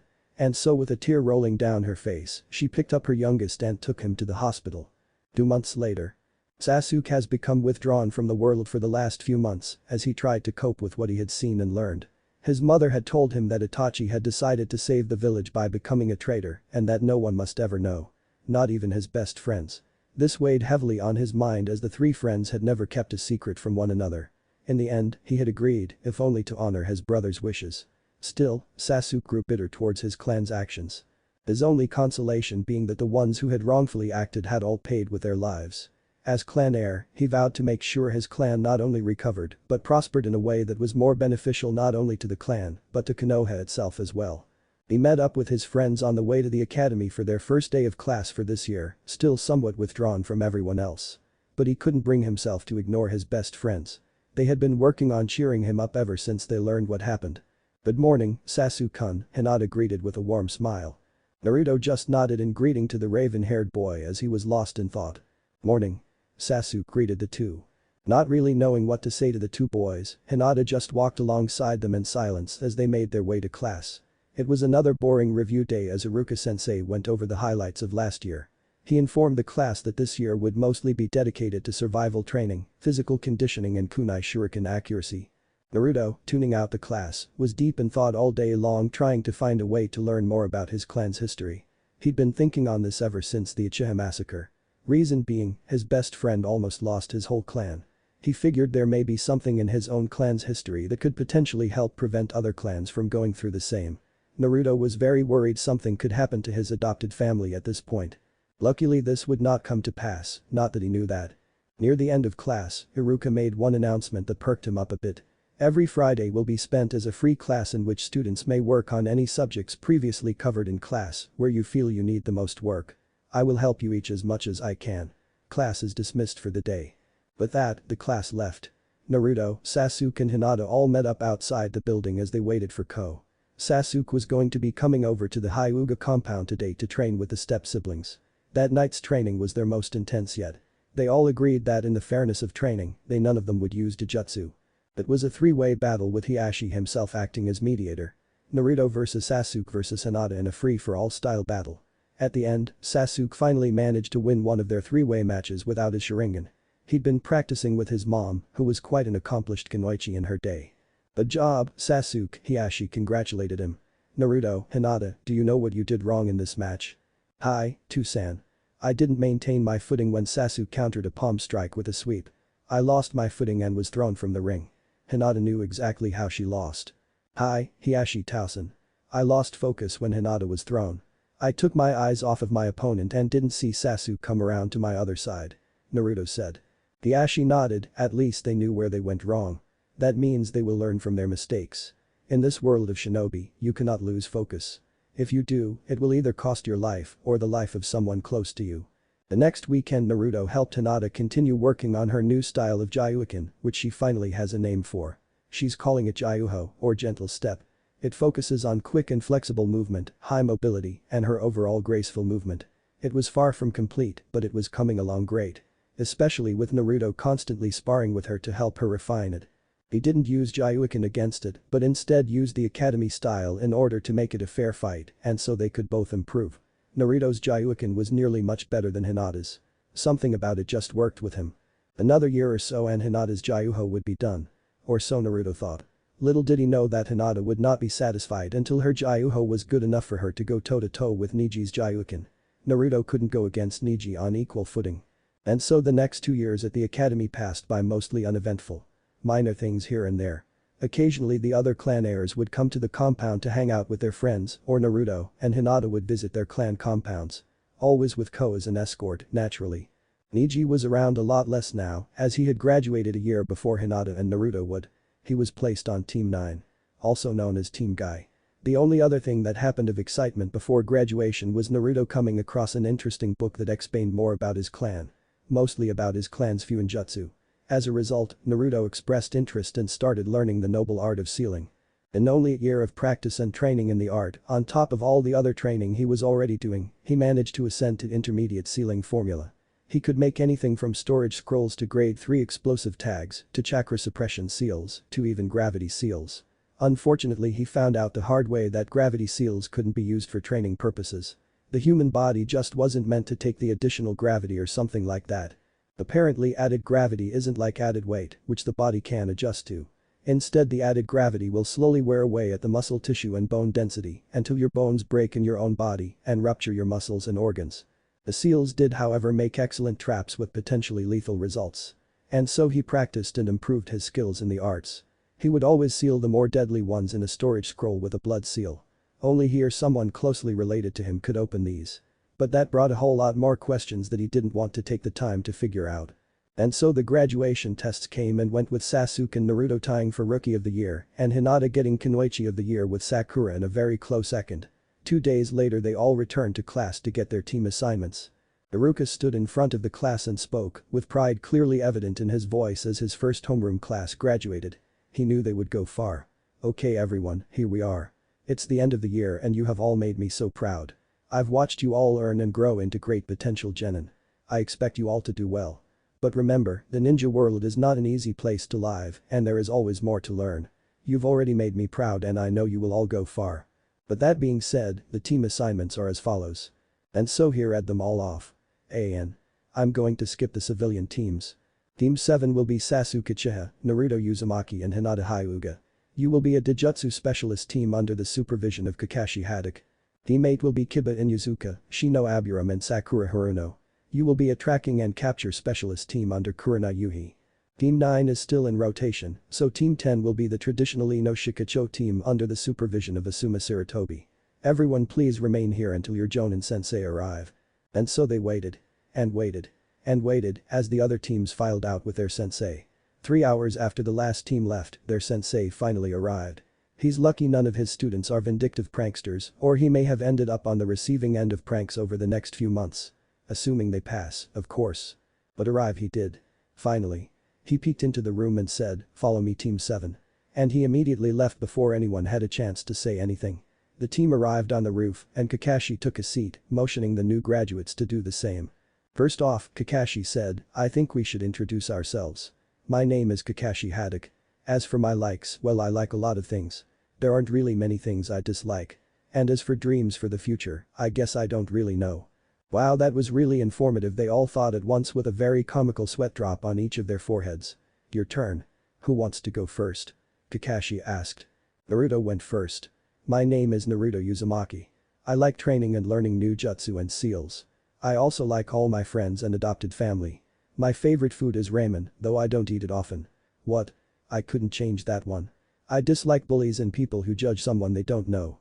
I have 2 dreams for the future. The first is to restore the Uzumaki clan here in Konoha. The second is to be the greatest Hokage the village has ever seen, surpassing both Hokage Jiji and my birth father the Yondaime. He's just like his parents. Minato-sensei, you would be proud of your son already. Kakashi thought. Hinata went next. My name is Hinata Hyuga. I like training with my friends and spending time with my family. My favorite food is cinnamon buns. I dislike my clan politics and the caged bird seal. My dream is to abolish the practice of the seal in my clan and heal the rift between the main and branch family. That's ambitions and dangerous. Kakashi thought. Sasuke went last. I'm Sasuke Uchiha. I don't have many likes besides my 2 friends and my family. I dislike a lot of things and I don't have a dream for the future. I have a goal that will be reality. I will reform my clan, restoring it to its former glory for the betterment of both the clan and the village. Honestly, that's a great goal for him. I was worried he'd be caught up on revenge. He's more mature than I thought he would be. Kakashi thought. Well then, tomorrow morning we will meet at training ground 3 at 8 am. For a training exercise to determine if I will teach you or not. If you don't pass I will send you back to the academy, no questions asked. You should know, I've never passed a team before. Though with this team, I honestly have no choice. Not that they need to know that. Let's just see how things go. And before the 3 new graduates had time to question him, Kakashi disappeared in a swirl of leaves. He left behind 3 very confused young genin. And so the 3 friends left. Sasuke went home to tell his mother who his teammates were, while Naruto and Hinata went to tell the same thing to Hiashi. What if Naruto and Hinata joined Secret ANBU? End here, and thanks for watching my video till the end.